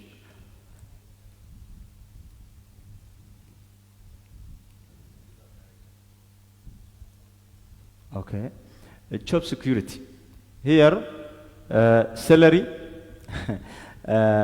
firing out from the job, be a teacher, teach one semester, next semester and the third semester, so continue in your life career. These are factors. So teaching will offer a steady career path. I will not prepare a lot. I will not do more work. So teaching is very simple according to compared to other jobs. People may believe that and they choose it. So the highest rank is 69% of the lecturers, they agreed that teaching will offer a steady career path. The second one is teaching will be a secure job, may not be get fired easily when they are in the academic field. Teaching will provide a reliable income is the lowest factor. They choose others instead of having a reliable income. So this factor is also a moderate factor that influence teachers to choose teaching profession. Time for family, having more time to be with your family and your children, is also can be a factor to choose. So time is running. I will just show you how the factors are going. Job security is also a factor. Job transferability means if I go from Somalia and I go to Ethiopia, I may continue my work and I will be there a lecturer, also a factor. Teaching may give me a chance to go abroad so that I take that benefit, also it's a factor.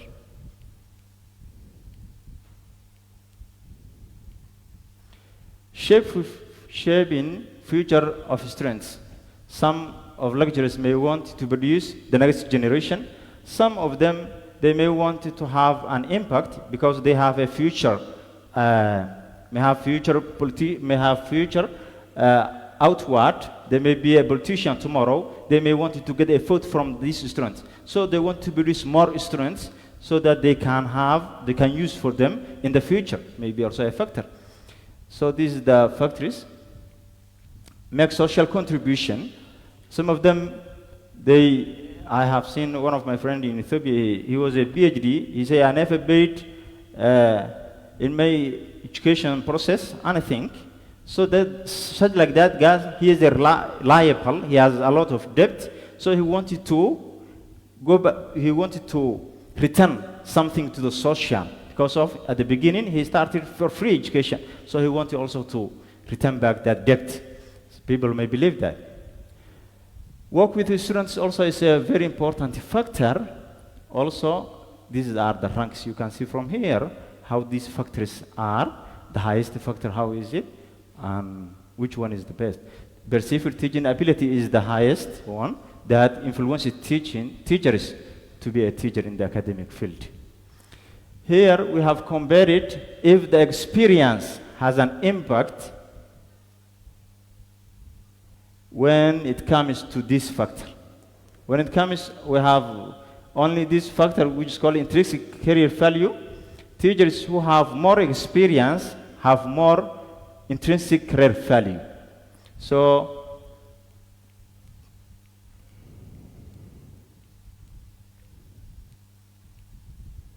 Also, we have tested if the family background has also effect when it comes to the factories. So these 4 factories show it. Lecturers those parents are not teachers have the highest rank that these factors affected them. Intrinsic career value, perceived teaching ability, social influence, shape of future students, make social contribution, highly affected lecturers, those parents are not teachers. In discussion, we have 4 important discussion in our conclusion, which shows findings in the study indicate that several factors influence interest choice of the teaching profession. The most significant factor is the lecturers' belief in the teaching ability, perceived teaching ability. The second one is additionally the desire to shape students' future. The third one is the experience, and the final one is background.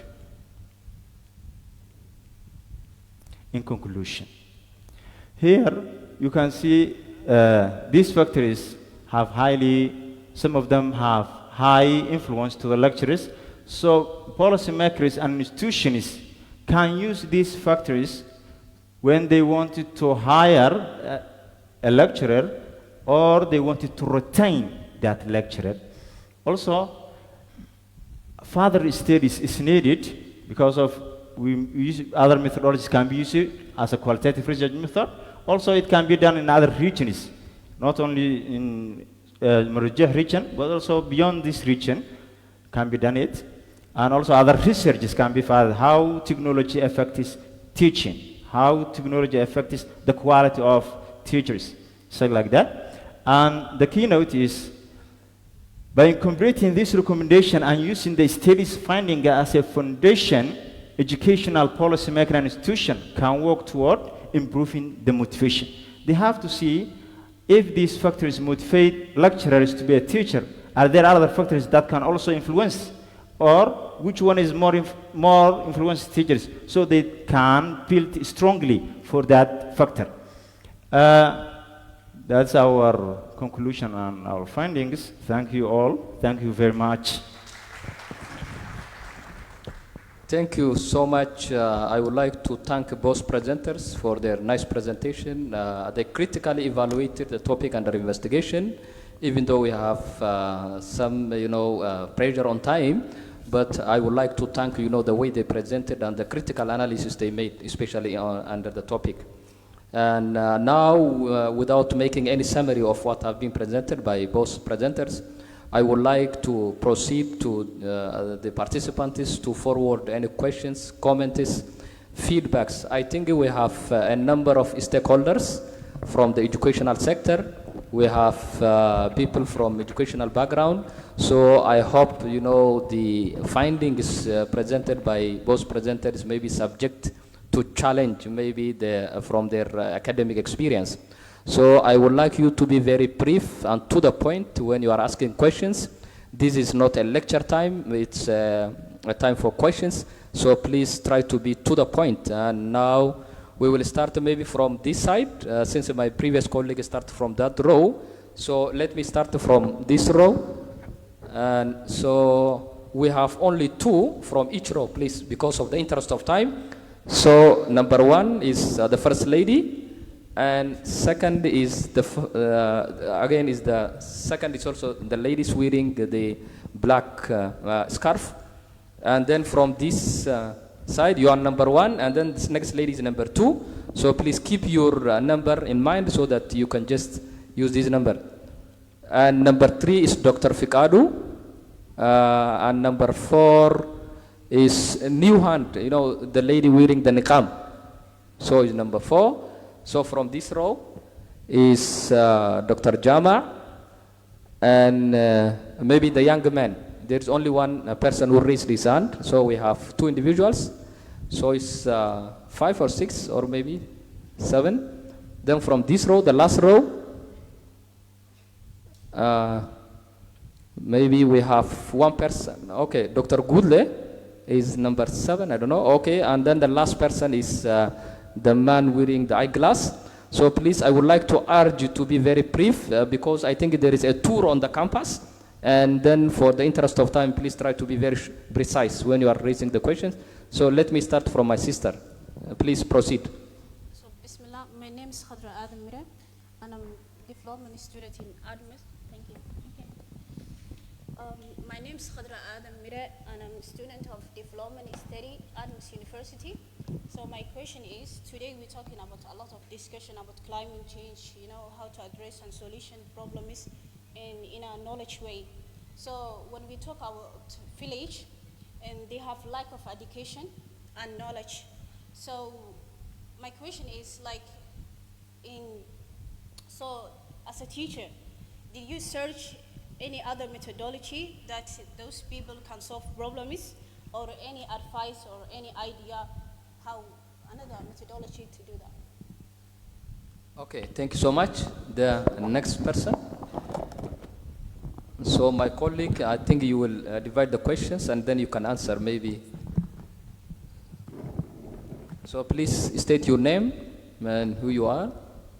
My name is Fahima from MBA Master. I'm asking the question is, due to the high employment for some countries, some person try to be a teacher by the sake of a teacher, by the sake of income. So do you have any research or any advice for that teacher, how he influencing or she influencing her or his students? Thank you so much. Okay, the third person is Dr. Fikadu. Yeah. Thank you so much. Thank you, Muhammad Amin and Abdinur, for bringing this issue to the stage. It always touches me, teacher and education, because I have been a teacher for the last 15 years and I'm really happy to see this topic. From your study, let me bring it to Somaliland context, and from your specific analysis or research, is there any separate motivation system that the country implemented to bring those outstanding peoples to make them teachers? Because being a teacher by itself needs an art, and also you conclude that teaching ability is the most important one. As once Mark Van says, the art of teaching is the art of assisting discovery. So to make this one, to bring this one, to add value to our student, what kind of specific system this country used to bring those outstanding people to the stage or being a teacher? Thank you so much. Thank you, Dr. Fikadu.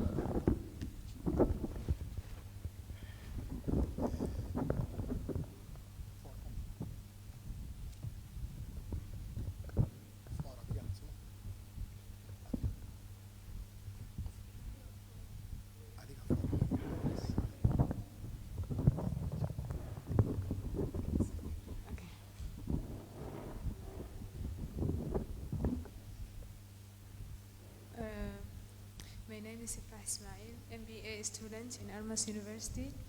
So as we saw in the research, the number of qualified teachers is declining. So how qualified teachers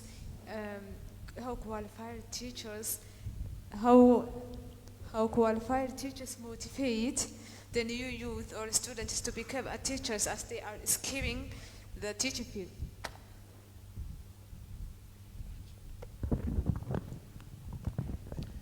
Okay, Matt, bring to, okay, Dr. Jama, yes, please.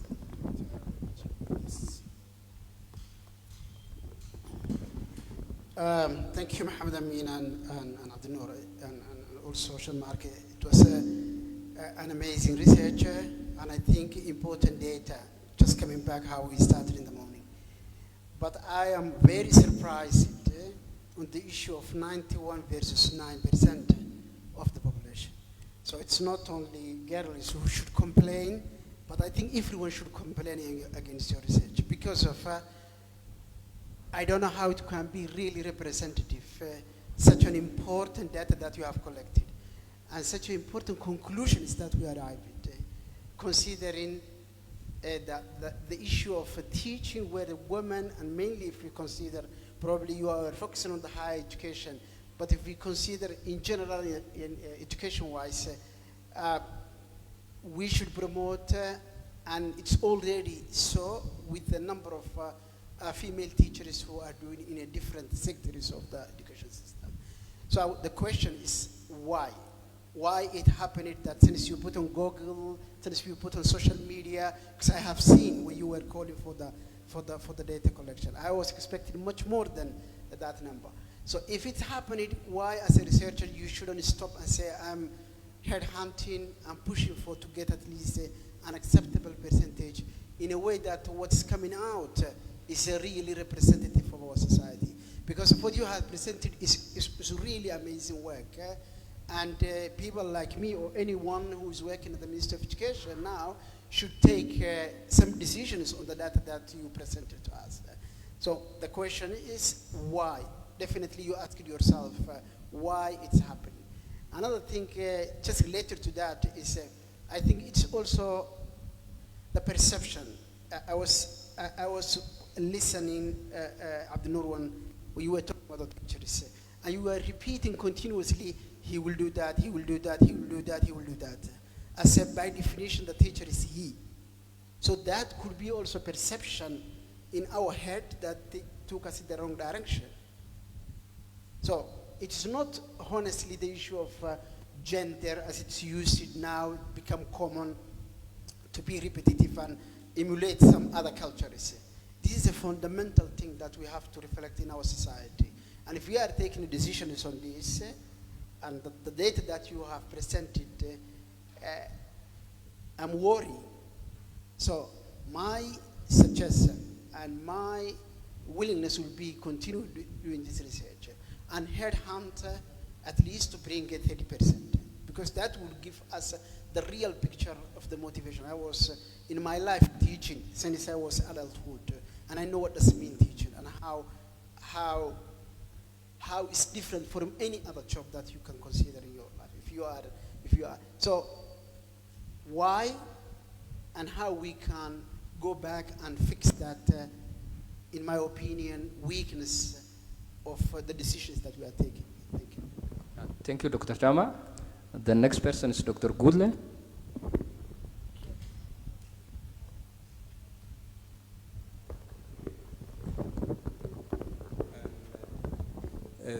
Thank you very much, and Amin and Abdinur, for your presentation. It was actually a very nice paper, but there might be some technicality questions. And actually, I read your paper, even I read your abstract from the day when you submitted the paper. And looking back, and then remembering some of the points I was asking myself, the paper might not consider the cultural factors. For example, in some societies, teaching is a high status. Maybe in Japan, for example, teachers are the most valued people in the society. What about in the cultural factors? Have you ever tried to know if there are any cultural factors? What about the other personal factors? Maybe you miss it, like the personality, the value. And I was also trying to, when I was trying to read the paper, and what about the current status or the current state of the teaching profession in Somaliland? Why have you chosen only university teaching? What about primary school, elementary school, high school teaching? In terms of the methodology, you could have used more rigorous methods, because the paper relied more on self-reported questions. You send a questionnaire to somebody, and then that body, maybe a teacher, he or she, then fill the form.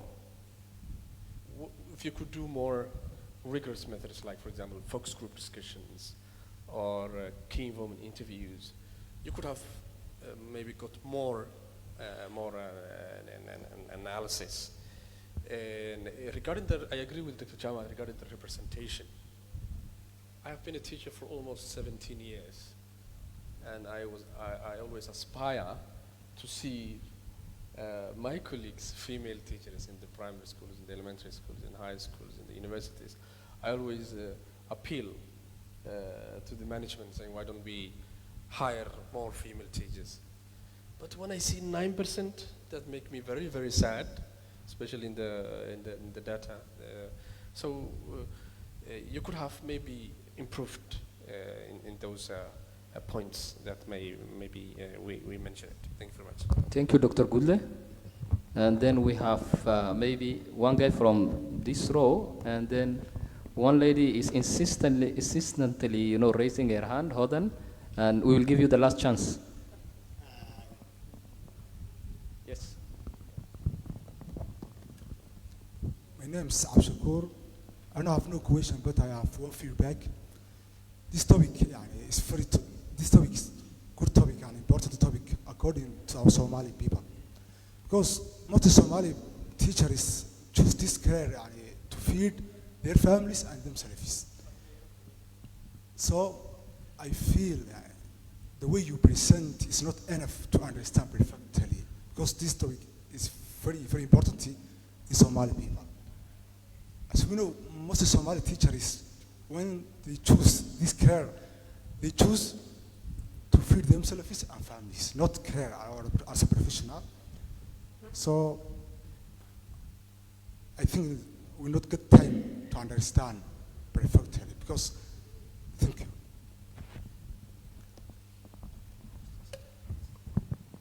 Yes, the last person. Hold on. Yeah.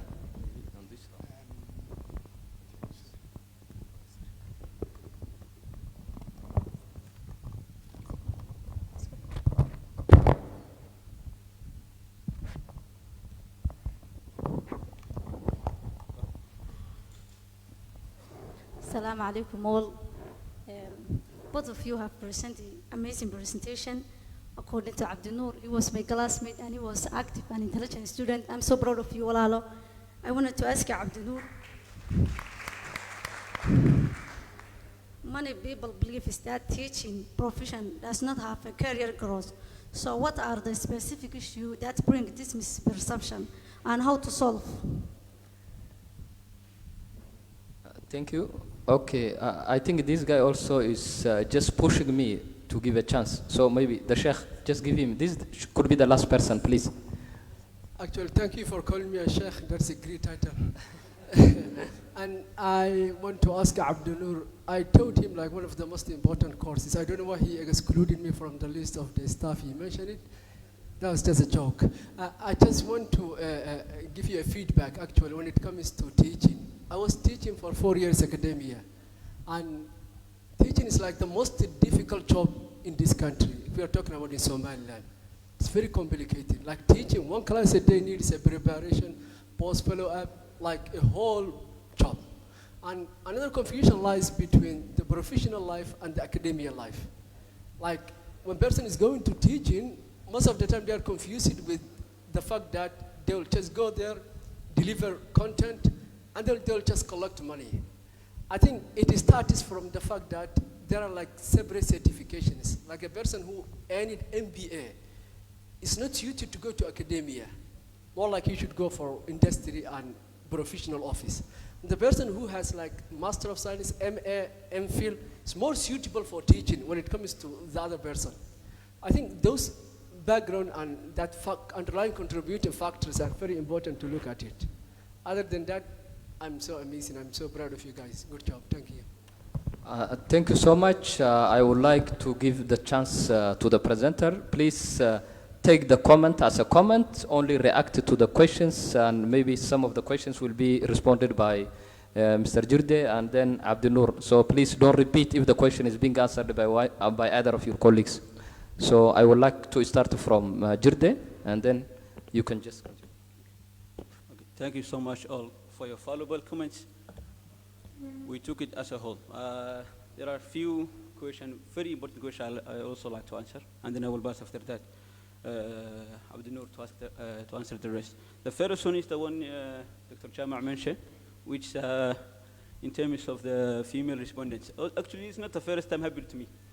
During my master's studies, I was also doing research on challenges facing teachers when they are using modern teaching methods.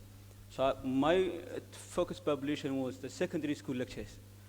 So when I was collecting the data, I couldn't find if there is any single female in Hargaysa. In the secondary level, I think I only found 1 or 2 females in that. I was also asking myself that same thing happened to me in this research. So when I was also discussing with my advisor, he was also asking me about DAAWO. I think we come to a conclusion that maybe it's our perception or belief that teaching in Somalia is like a male-dominant job, just like bricklayers. As brother that mentioned, teaching in Hargaysa is so much difficult job. So it can be male-dominated. But our goal, as Dr. Chama said, we will try to headhunt, try to improve, try to find. For example, I am a campus coordinator at university in a fresh campus.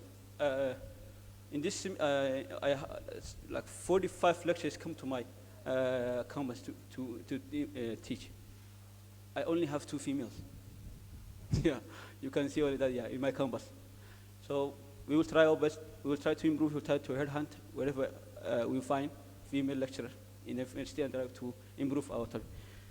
The second one was the one has been asked by Dr. Gulli. The one was, in terms of cultural factors. Yes, there should be cultural factors, and maybe like education is a never-ending process. Research as well. We suggest that one as a further recommendation for future research as well, to include other factors such as cultural as well. Why higher education levels? At first, we were looking to focus on secondary school teachers because they are the real one who have the full-time teaching jobs. But to align with the theme of our conference, which the theme was higher education, that's why we choose higher university lectures level. But our main concern at the beginning was the secondary school teachers, because our belief that those are the teachers who dedicated themselves full-time to be a lecturer. For other, I would like also to commend the brother there who mentioned that most of our lecturers use this teaching as a salary or payment or to feed their family. I would like to mention one thing which we discovered during our data collection is that this is a very sensitive topic, and sometimes it could be biased. When you ask someone why you choose this one, it won't be like as honest as possible. So maybe we suggest also to make focus groups, maybe interviews as well. But because of the sensitivity of this topic, you might get the accurate data as well. Respondent might not answer as honest as possible. Yeah, that's what I want to mention. So I will leave the rest to Abdul Noor.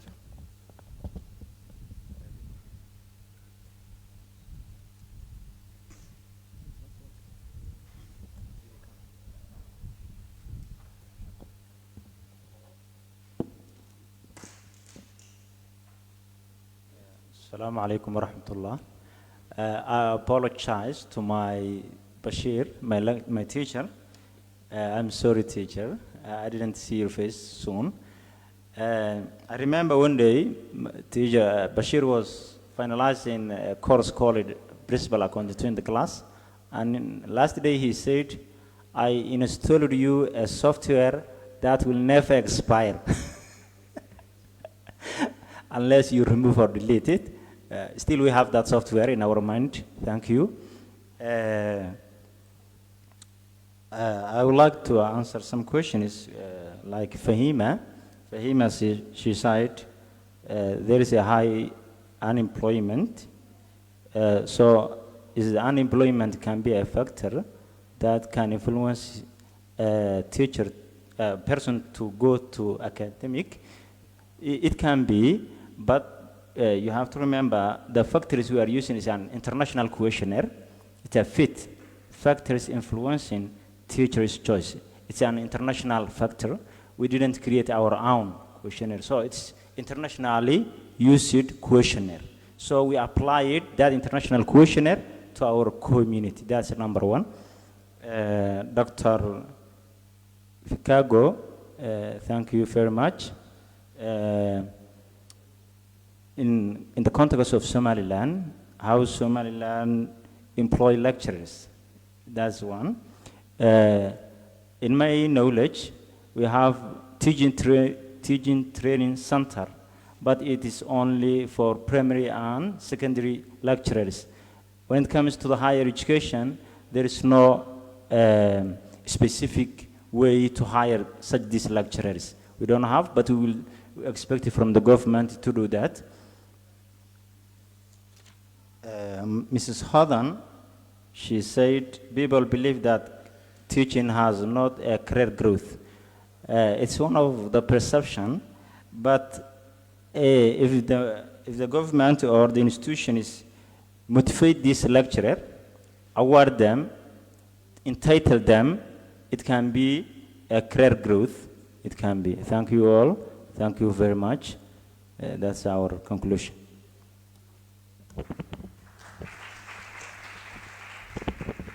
Thank you so much. I think this is the last presentation. I would like again to give one big applause to the presenters for their critical analysis. I would also like, your active participations and making this event very colorful. I would like Admas universities and every individual who have been involved in this event to become successful. Thank you so much, Mr. Tasfaye. I think what's next, maybe Mr. Tasfaye will tell you next. Thank you so much.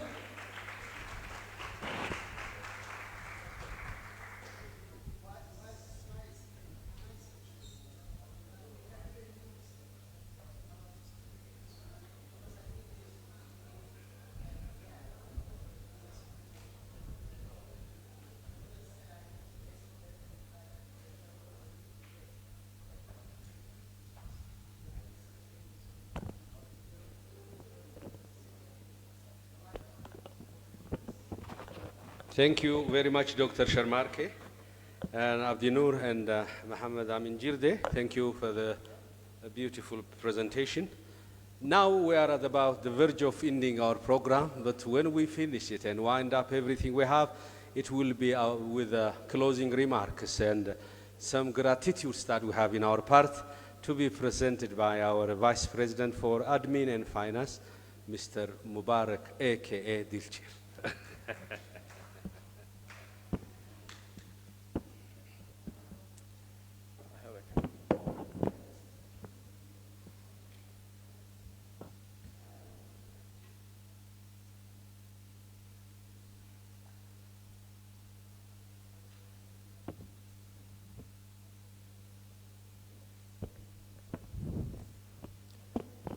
بسم الله الرحمن الرحيم الحمد لله رب العالمين وبه نستعين على أمور الدنيا والدين وصلى اللهم على نبينا محمد وعلى آله وصحبه أجمعين. Excellencies, dignitaries, researchers, academics, and other esteemed guests representing the diverse sectors, ladies and gentlemen, good afternoon. As Armas University team, we are honored and privileged to have you in here, Hargaysa, the capital city of the Republic of Somaliland, in attending the 15th Multidisciplinary International Research Conference. Just as a reminder, the objectives of this conference is to highlight the urgent need for action against the risks posed by climate change in Somaliland and the wider Horn of Africa. It also intends to shed light on addressing natural resource-based conflicts, which is also linked to the negative impact of climate change. The conference was also aiming to examine the quality of higher education. Since this morning, we presented 7 papers on different matters. 2 papers on the impact of climate change, on the marine environment, and the marine resources. 1 paper on COP27, and the other international gatherings, the key issues that this international platform is missed or overlooked. One paper on drought effects on maize water requirements, one paper on environmental awareness, climate-friendly modes of transport, and the perceived risks of COVID-19 pandemic.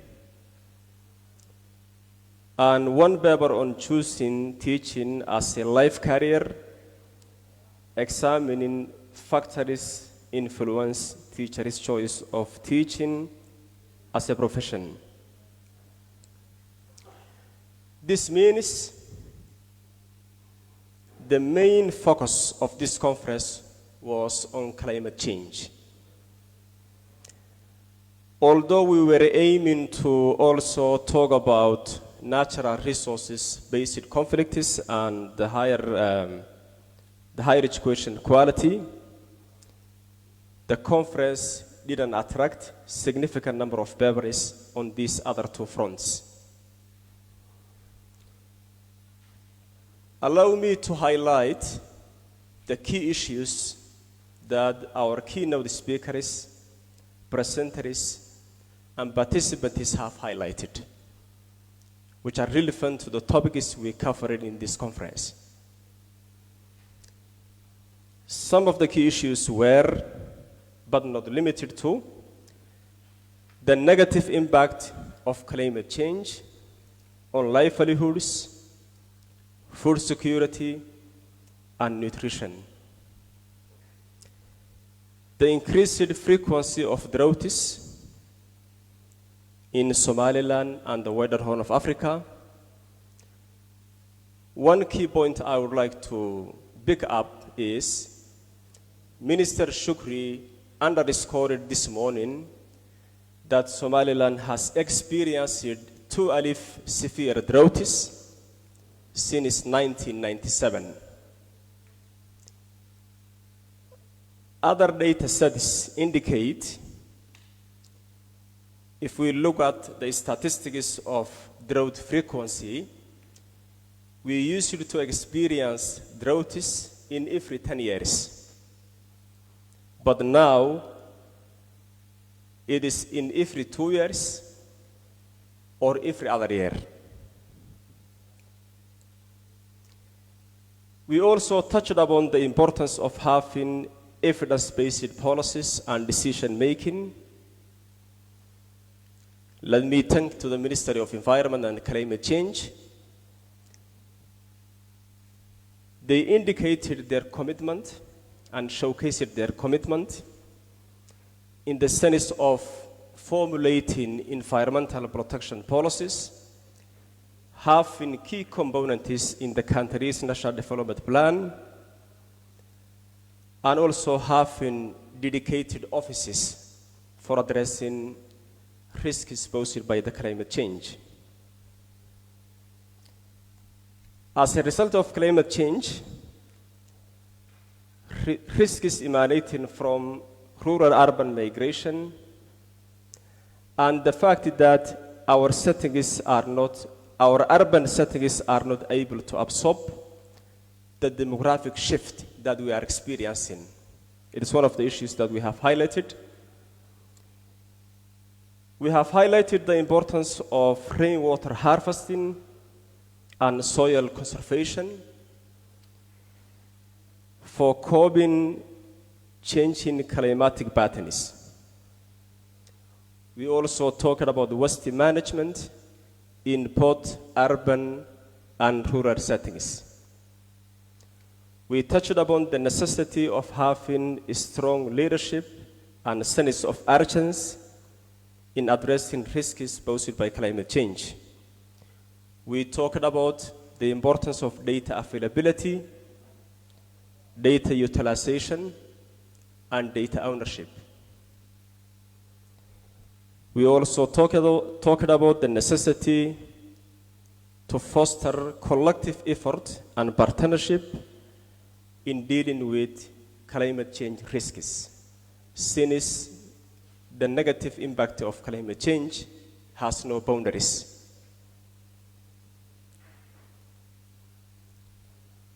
As we are part of the developing countries, which are hugely affected by the climate change, we highlighted the importance of our voice to be heard internationally and the importance of having good level of representation in the international fora. We also touched upon the importance of allocating significant amount of investment to research and knowledge production. One key point I would like to highlight is countries' development is subjected to the level of investment, the level of resources they invest in research. There is an indicator we call research investment GDP ratio. Some of the countries allocate 6% or more of their GDP to research investment. These are the key issues we have highlighted and covered all over the day in the different sessions that we have had. And I would like you to keep in mind that we just started, to address these issues from this very room, but we need to continue to research on these topics, discuss these topics, and come up with amicable solutions. Let me also highlight the next steps that we will take to carry on the knowledge we shared here and the commitments we made. The conference proceeding will be issued or will be produced in the upcoming several months. And you will have the opportunity to read and go through the different papers that we have presented in this conference. Armas University Hargaysa is also committed to organize this conference on annual basis here in Hargaysa, while Armas University in Addis Ababa will also continue to organize such conference in Addis Ababa and other places where we have campuses.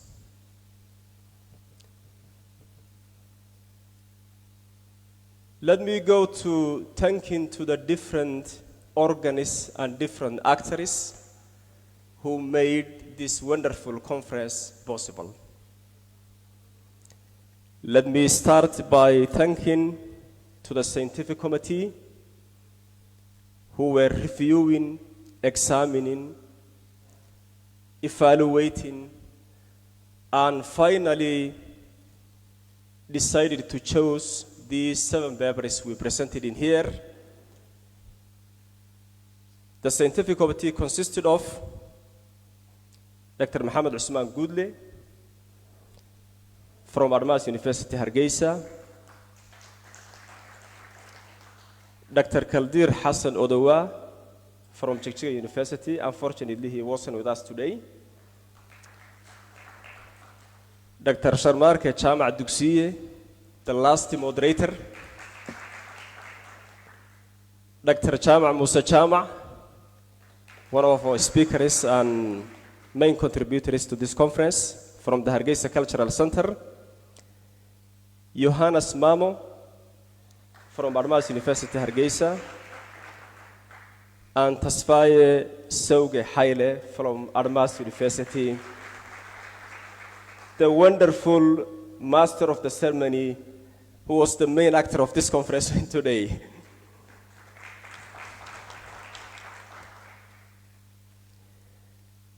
If you ask me a question, and that question is, what is the secret behind this wonderful research conference, this gathering? My answer would be, it is the organizing committee.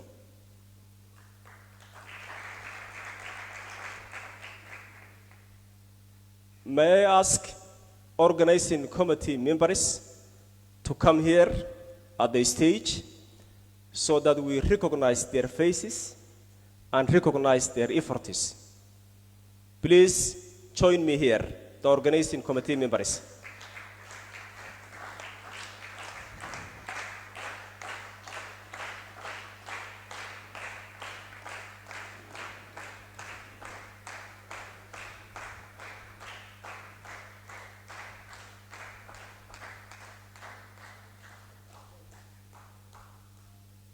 Center stage.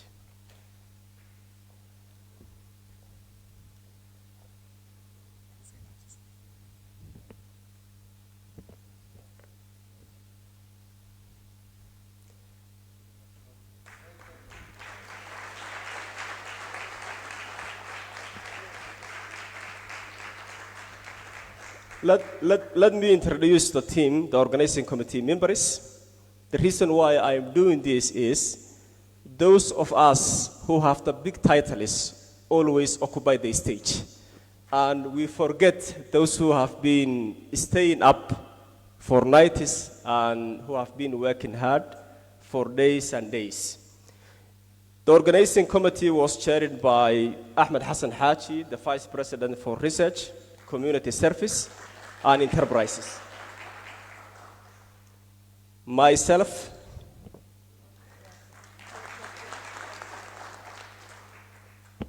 Dr. Mohammed Goodle have had 2 hats. He was also part of the organizing committee.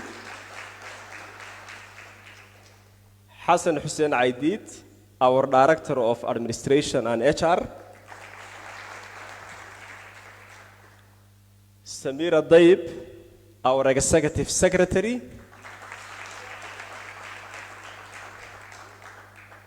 The only lady in the organizing committee, we call her the Iron Lady.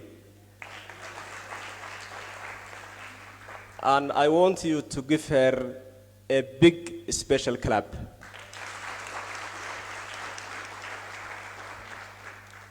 Ahmed Nasir Mahmoud, our Director of Corporate Communication and Partnership, right next to me. And Mahad Mohammed Abdi, Head of School of Postgraduate Studies of Armas University. Thank you very much for organizing this wonderful committee. And please take a seat. Yes. Okay, so there will be awards they will receive. So please bear with me for a while. Let me also thank the researchers, speakers, rapporteurs, and moderators, as well as the master of the ceremony, Mr. Tesfaye.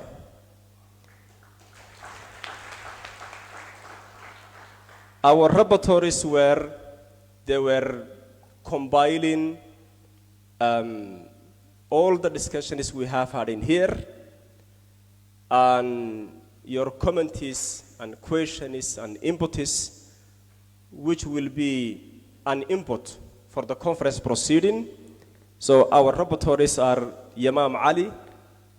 Where is Yamam? Right there. Yusuf Mulago. Johannes Mamo.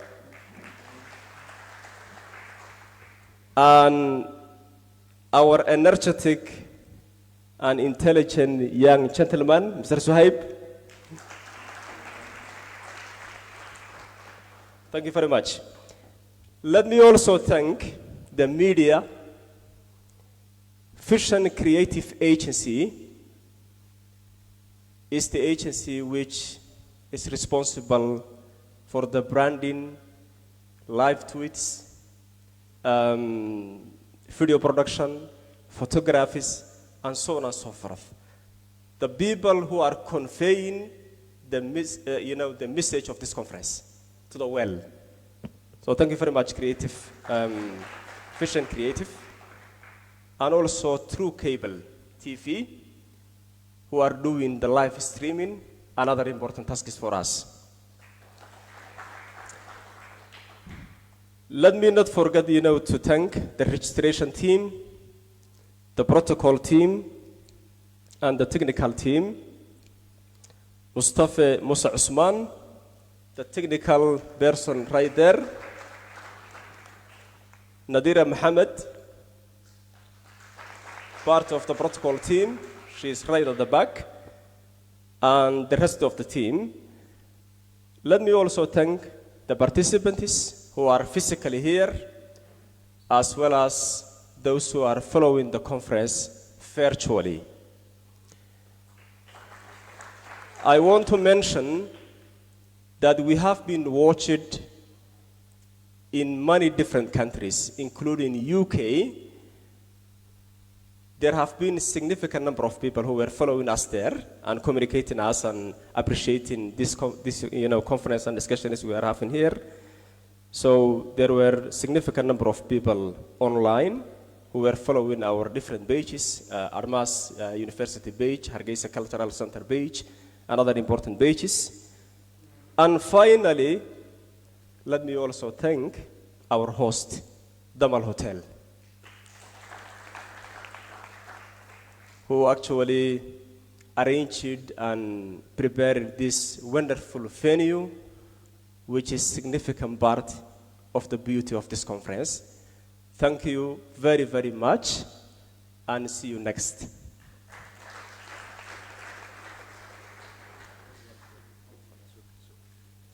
Thank you. I will borrow some 5 of your minutes, please, so that we can recognize and documented recognition. The oral one has already been done, but let's document this recognition.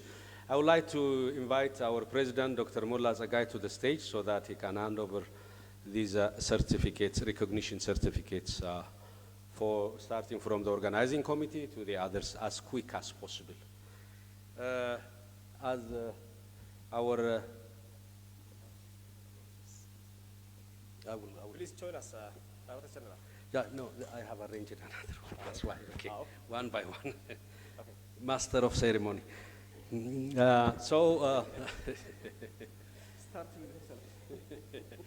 The organizing committee members will be awarded this certificate of recognition. I will start with the only lady, as has been said, Ms. Samira Daib Ahmed. Come to the floor. Okay. Mr. Take the photo. Yeah, please get close. No, he doesn't With the like president.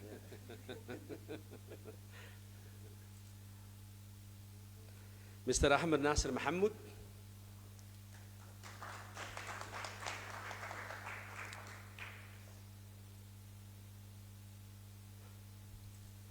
Mr. Mahad Mohammed Abdi.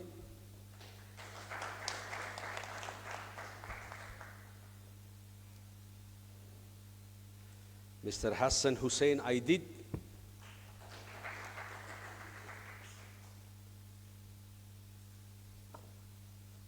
Thank you. The rest will be awarded by me in the office. That's why. Thank you very much.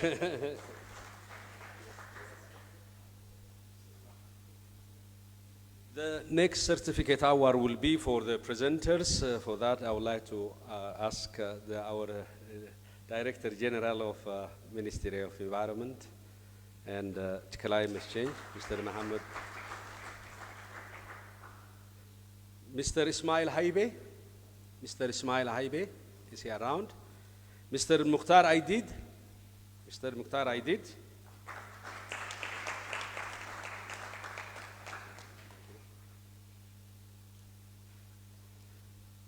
Dr. Idris Yusuf Ilmi.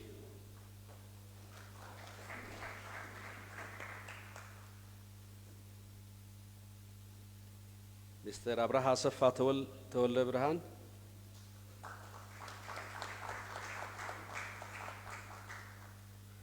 Mr. Muhammad Omar Osman Gudle, Dr. Muhammad Omar Osman Gudle. They should. Dr. Kasamogas Tarreka.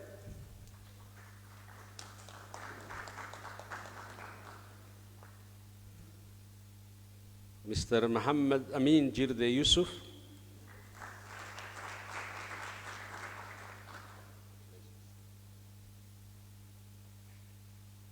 And last but not least, Mr. Abdinur Yusuf Muhammad.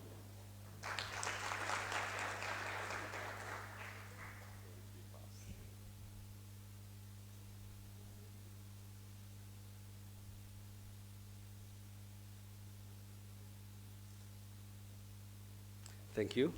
Thank you.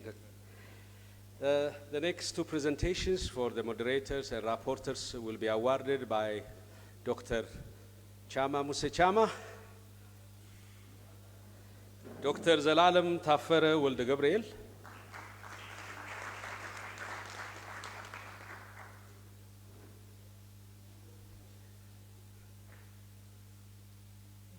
Dr. Gide Gabrehot Gabra Mikael,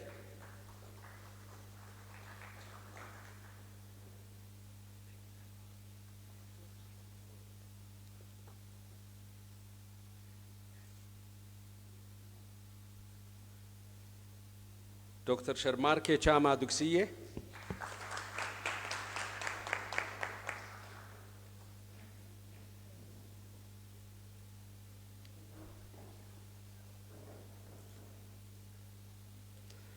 Dr. Fayera Dinsa Hundesa,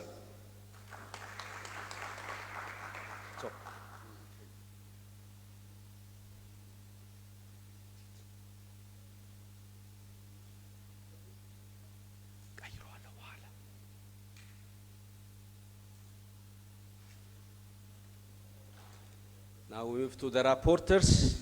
Mr. Imam Damte Ali, Mr. Yosef Malaku,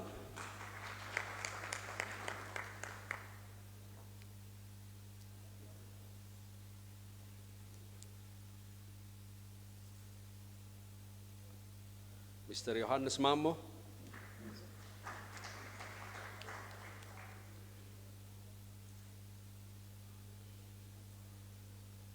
and Mr. Suhaib Gair.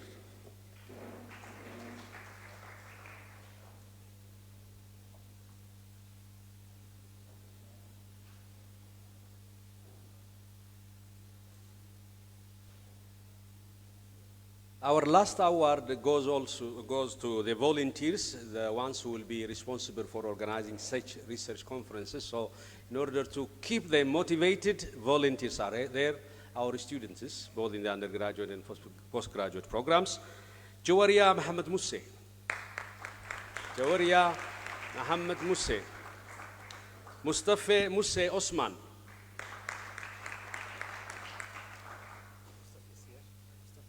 Yeah. Yeah, the gift. Yeah, Shirka. Yeah, Mustafa. Abdurrazzaq Hassan Umar.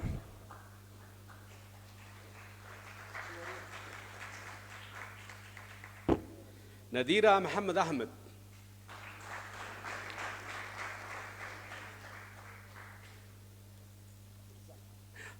Sumaya Saeed Osman.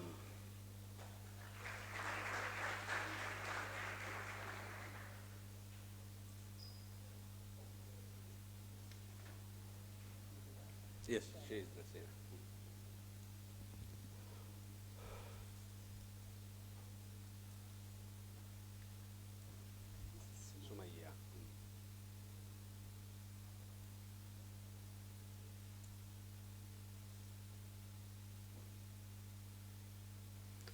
Thank you very much, Doctor.